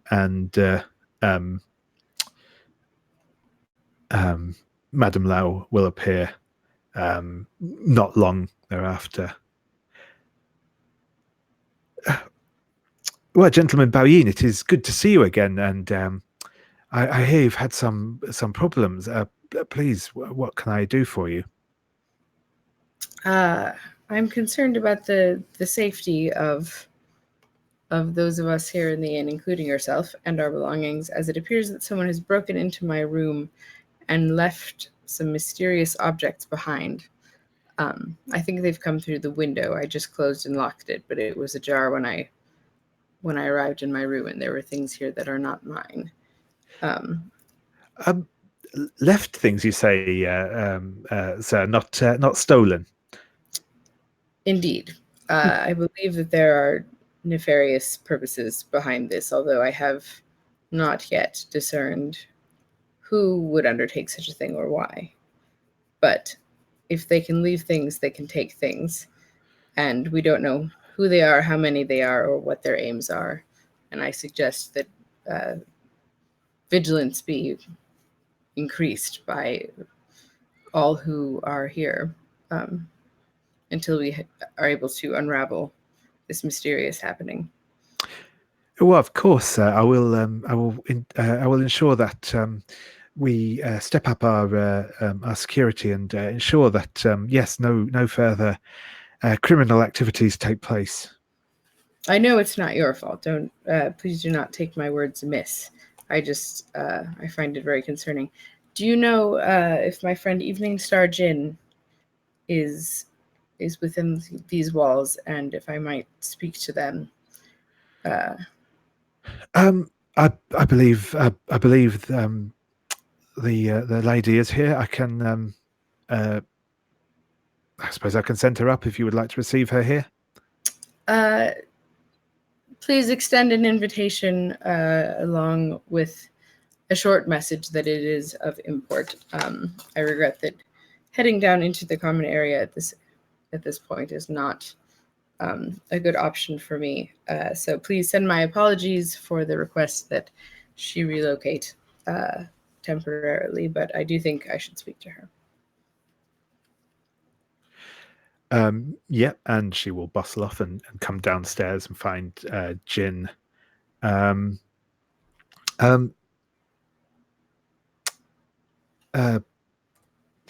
Jin, Gentleman Baoyin has requested your presence in his quarters if you would do him the honor of a visit. It is on a matter of some import and delicacy. Of course. Ming, you and I must speak. Please give me a moment, and I'll return directly. And we'll get you prepared for your duel in the morning. But please don't fret. I have a plan. Please do excuse me for a moment. And I go off to Baoyin. I follow Madame Lao to Baoyin's room. Yeah, she will show you in and then leave the two of you. Gentleman Baoyin, I understand that there is something afoot, something amiss.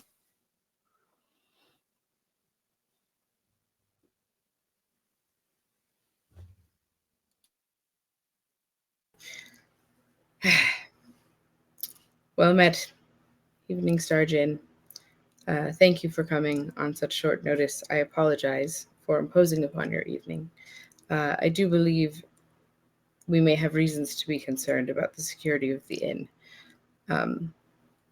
As I came up to my room this evening, I came upon several things here in the room that absolutely were not here when I left, and I don't know to whom they belong, but they appear to be valuable, and I fear that perhaps there's a nefarious plot that is in its early stages. My window was left slightly ajar, and I don't know how long ago this took place, so the brigand may be nearby, but I don't know how we would tell who it is. But I have suspicion that someone is attempting to frame me for something, but most things of that nature in my experience extend past a single person. So I don't know what else might be in store for the rest of the people at the inn, and I feel that we must act. Tell me, did you provide these items of questionable provenance to Madame Lao? No, they're still here. Unless she took them, but I did not see her making an attempt. All right. I thought we might look at them. Perhaps you recognize them? So I need to roll because I have a plan. Okay. I'm starting to feel like this is the Elizabeth Warren playbook. All right. Could do worse. And let's roll with water on that. And that gives me a 10. Awesome. Or excuse me, wood.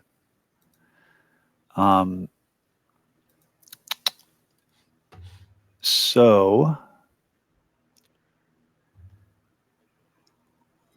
on a 10 plus hold 2, while carrying out the plan, you can spend your hold to add +1 forward to a roll, clear an element, or have a vital item at hand.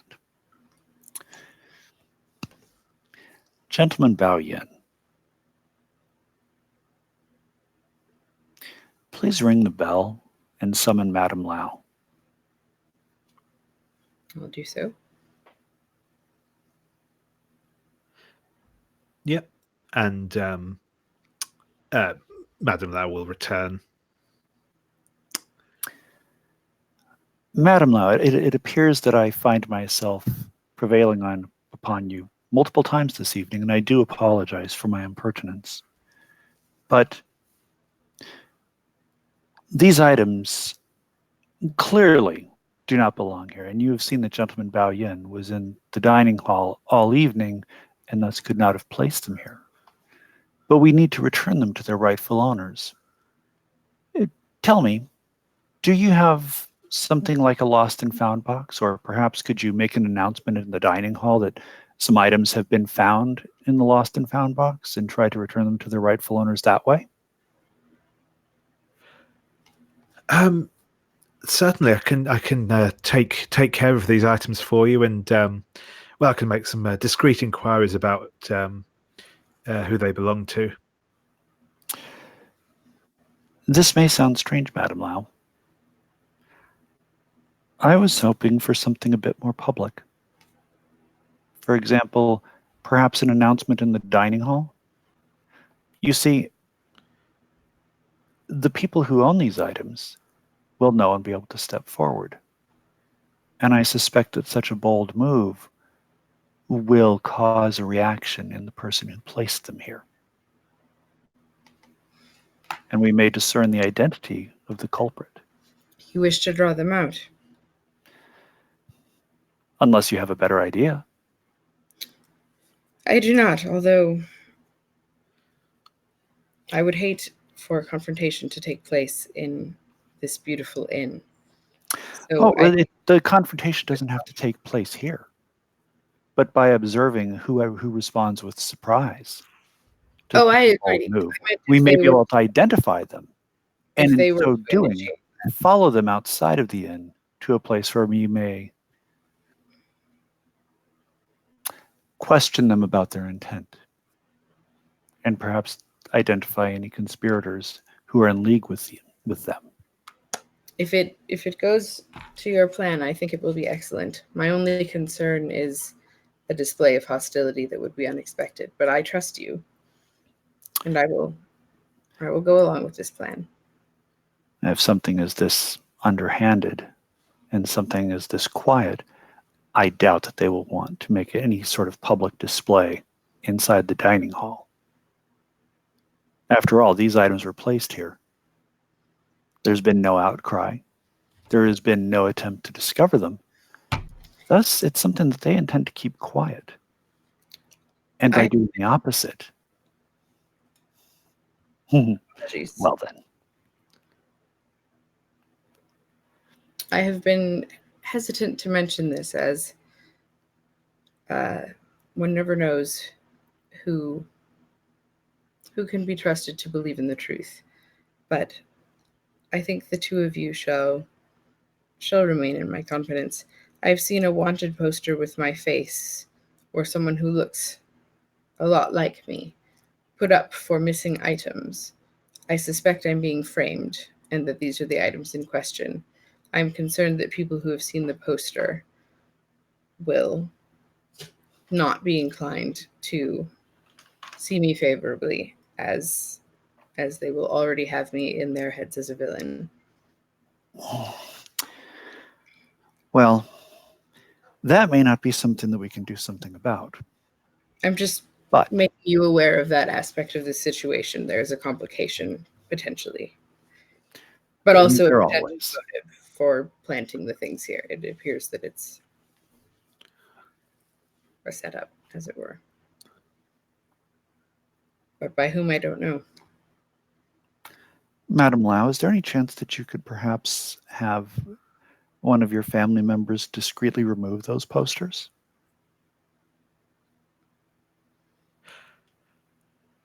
Of course. I can set one of my girls onto it, sir. Ma'am. Your discretion is appreciated. Indeed. And I have not forgotten the task that you set me to. It just appears that tonight I am quite busy, unexpectedly. It is my pleasure and privilege to know two people of honor such as yourselves. I appreciate your assistance and discretion in this matter.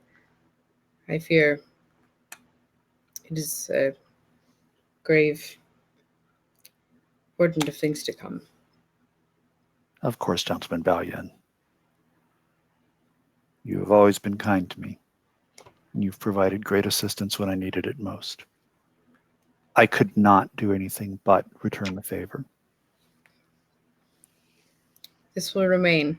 I will always be here to help and defend you and Madame Lau, your inn. Consider it under my protection to the degree that it is possible. As for now, I will leave you to enact your plan. Jen, would you like me to accompany you downstairs? Or to It would maybe certainly help if you were in a corner and observing the people in the hall. All right. The more eyes we have, the more likely we are to see a reaction that's unexpected from someone. Madame Lau, you will be able to show me the most inconspicuous place for me to stand? Of course, sir. I shall. There is a small alcove you may stay in that has a curtain over it, but you should be able to observe from there. Thank you. Let us waste no time then. Cool. So I think I'm just going to pop back to Wei for the moment.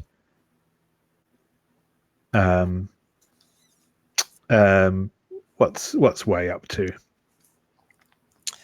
I think he's recruited the children to try to help him scout out what was the name of this guy who's fighting the duel? Oh, Steel Fan Shang.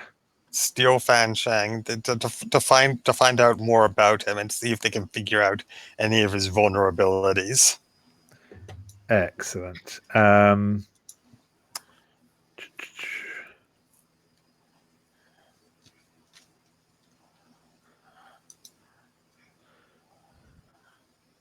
I think this is probably just another study, but through the through the medium of small children. Right. And let's go with wood, patience, growth, and curiosity. Yep. That's a 9. Cool.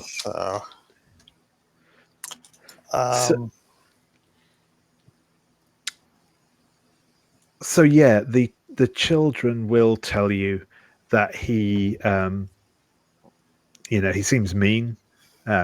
He definitely thinks he's like the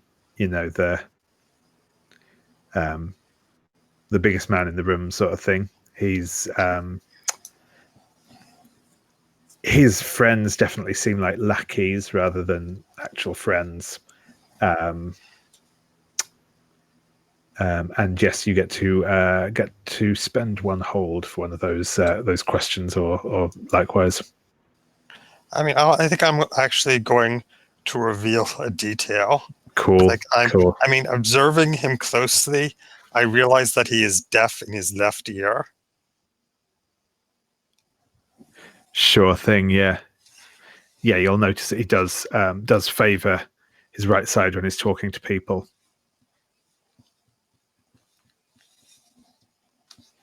So I just hope that that's enough of an advantage. I'll arrange to casually mention that to Meng before the duel. Yeah. And as you're chatting with the children, one of the in fact the servant boy who went up to Bowian's room earlier will come over to the younger kids and sort of crouch down with them and say, look, I've got a job I need you to do for Madame Lau. You see the wanted posters around here. I need you to pull all of them down and hide them. And like the kids sort of nod and start to scamper around the inn. Right. And I mean, I will act as lookout and provide a distraction if necessary. Sure thing. Oh, do I? Yeah, go on. Roll to overcome for kind of your making sure the kids don't get found out when they're doing this. All right, let's do a water roll. That's a 9. Okay. So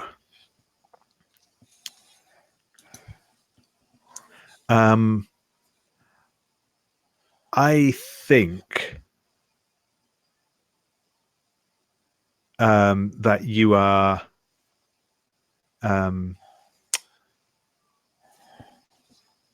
you're sort of covering for the kids when the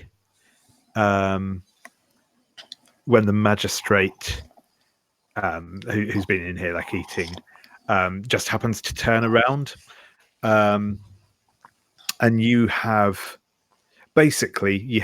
two choices here. It's you can either the kid will be caught tearing down this wanted poster, or you can snatch it away from him before the magistrate notices, but he will see you with it in your hand. I mean, I am going to I will grab the poster, and then I'm going to ostentatiously hold it up to my face as if I'm studying it carefully. I say there, what are you doing with that poster?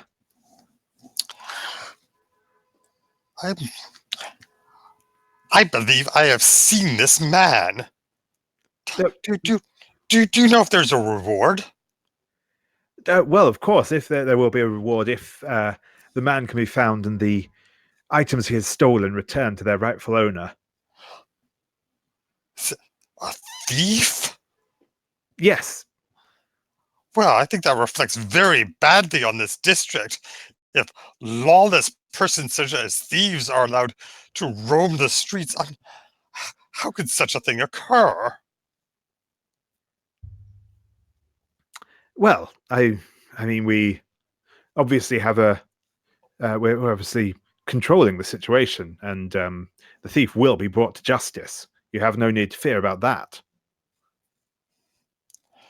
Well, that is a relief, because, I mean, as you know, I have nothing in the world but my stick and my begging bowl, and with thieves on the loose, even these meager possessions are hardly safe. Well, yes, I rather think you might not be the first target of their depredations, but Well, that makes it all the worse. They're all practiced by the time they get to me. What hope have I to defend myself against an experienced criminal? well, my good man, you do not need to worry. As I say, the best men in the district are on the case.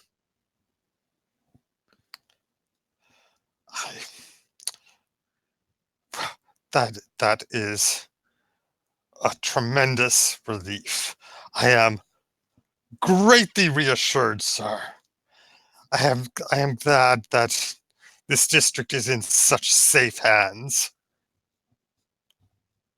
Yeah, the magistrate will look quite pleased with himself and say, "Yes, well, carry on. I have I have the rest of my meal to finish, but we shall not rest long before bringing this varlet to justice." That's a tremendous relief, and I crumple up the poster and thrust it into my pocket. Nice.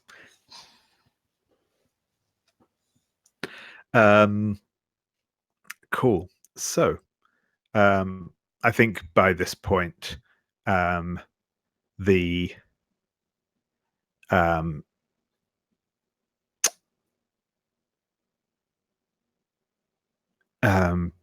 sorry, words. The Madame Lau will come into the dining room and say,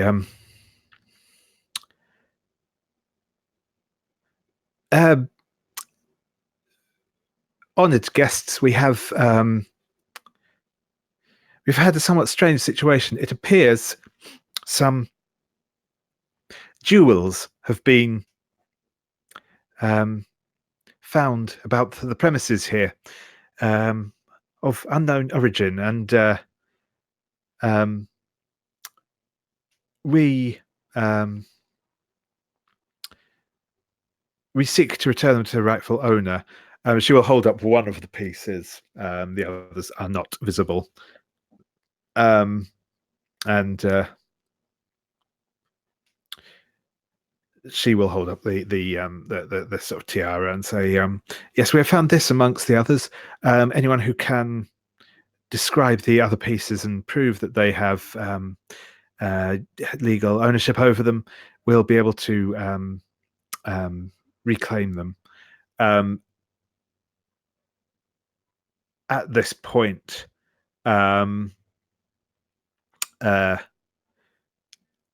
Steel Fan Shang will, in fact, like burst to his feet and say, "The missing Shang family jewels. How did they come to be here? Where did you find them?" And there's some vague explanation. But yes, Pearl and or Puckett, you can make me a study roll to see if you notice anyone reacting to this. Can we both make a study roll? Yes, you certainly can. 2 moments here. I would like to roll with wood. Sure thing. Actually, you know what? Let me roll with earth for caution. Sure thing.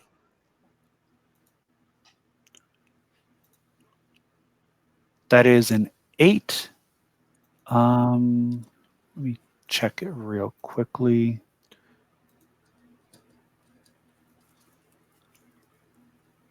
You know what? Can I put both of my 2 forward on this to get a 10? I'll have a quick look at. I'm tempted to say yes, just for the. Yeah, the rules do say you can use you can burn multiple bonds. Yeah, I don't see why. Because it just says, yeah, you can add spend your hold to add +1 forward to roll. So yeah, I don't see why I think you can spend both if you want. So that gives me a 10 plus, which gives me 2 holds. Yep. And 1 for 1 for the falling. So I'm gonna spend one of those holds. Yep. To reveal a detail. Yep. I'm going to declare this. The person we notice reacting with surprise is the magistrate. Makes sense. Nice. And I have 1 forward still. You want to use it?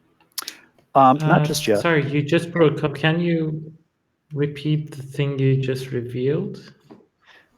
Yes, the magistrate was the person who showed surprise that these items have been revealed, suggesting that they know more about the conspiracy than they are letting on. which would explain also why they were so concerned about the poster. Yeah, thanks. And Pearl, what's your role? I'm gonna roll with water for awareness. I guess we've already seen who reacted with surprise, but there may be other things to observe. So, Oh wait, I still have one forward because that was. Yeah, you still have one hold. Yep, you can Okay. ask another question or declare another thing. But yeah, if Pearl wants to roll, and we can intersperse your questions. Yes. So I got a 9. Yep. So here's a question. Me? I can't spend my hold to bump hers up to a 10, can I? No. The hold is just for your for your asking questions, basically. Yeah. Okay. But yeah, Pearl, you will notice what has just been said. You'll notice the magistrate looking surprised, maybe a little shifty, and you get to ask a question, and then Puckett, you can ask your second question if you want, or declare another fact, or whatever. There is a thing under Comfort or Assist that says, in a scene, you may use this move to aid someone before or after roll for this. Either you or they may burn a bond just created to add +1 to their roll. But you didn't create a bond, you got a hold, right? Mm-hmm. So it's different. Okay. Just making sure I was... That's fine, yeah. Things. You could technically roll to assist here, but because you were already both making the roll, it probably doesn't really make much sense. So, yeah. All right, I'm torn. Oh, sorry. Oh, sorry. Go ahead. No. I was just going to say, go ahead, but yeah. So the two questions I'm torn between are the ask a question about a person, like what their intentions or means of manipulation are, and learning a person's scale, because it would probably be helpful to know how powerful this dude is. Yeah. I don't know which is better. I think overall, Maybe probably. we need to fight him after all. Maybe the first one would be useful. Yeah, that's what I was leaning towards. Hopefully I can get away. So yeah, what are the magistrate's intentions / motivations / what's he up to? Yes, you reckon that he in fact was trying to frame you for this crime. He wants to arrest you. Exactly why you're not certain, but you know that he has a reason that he wants to arrest you, and this was the excuse he was going to use. But we don't know why. We don't know why he wants to in the first place. Yeah. So,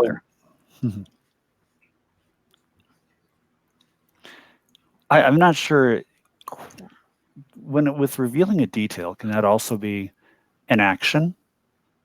I mean, it says something, declare something which changes or adds to the established fiction significantly. Yes, it could potentially, depending on exactly what you want to do. But yeah, that's certainly possible. I believe the magistrate leaps to his feet and yells, "I demand to know where those items were found." Yep, that's in the process of leaping to his feet, some jewels fall out of his pocket. Oh ho!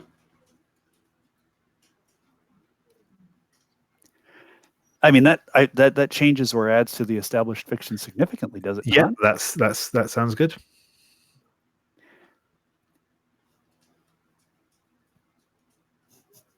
So, okay. So the magistrate's jumped up. Jewels have fallen out of his pocket. Shall we confront? And this is public in the dining hall, and everyone in the dining hall has now seen this. Yeah. They have seen the magistrate has jewels that are similar to the ones that were found and claimed to be stolen.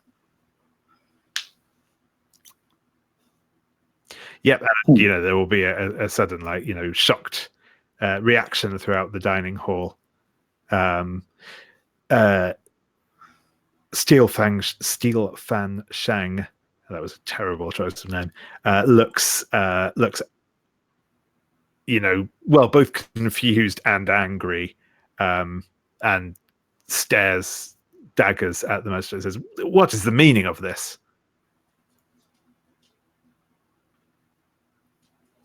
And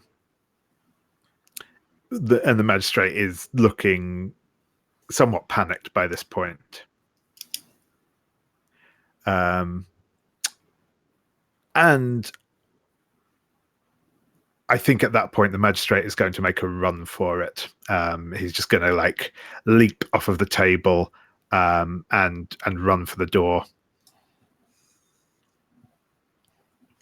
Well, I should go catch him. I'm going to fly like a rabbit. Yeah. So, ooh, can I use my scarf as some sort of like thing and like get it tangled in his legs? So that he... I think it'd probably be more appropriate if you threw it at him and then it somehow tangled his legs, because that fits your style of fighting a little bit more. Yeah, that sounds good. As long as the scarf somehow messes him up and he falls like a fool, in which case I will then ridicule him.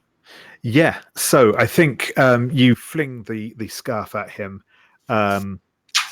It tangles around his legs. It breaks his fall. It brings him to, it trips him and he falls.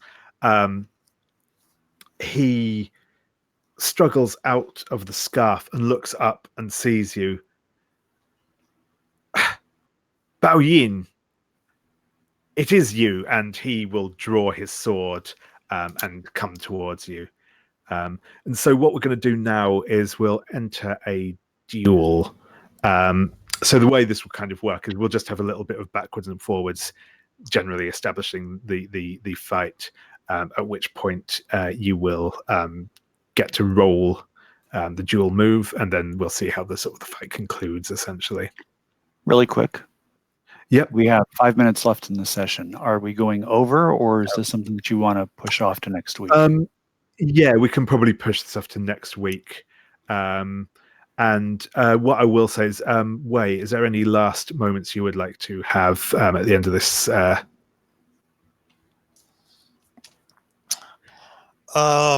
I don't think there's anything. I certainly don't think there's anything in his story that can be resolved in 5 minutes. Sure thing. No worries. No worries. Yeah. Cool. Yeah. No. In which case, we will stop things there for the evening. We'll resolve this duel when we come back next time, and then we will move on to the rest of resolving Ming's conflict with Steel Fan, which I have a couple of ideas about. Yeah. Awesome. Cool. Well, thank you very much, everyone. I am going to stop recording now. So if anyone has been watching this, thank you very much, and hopefully see you next time.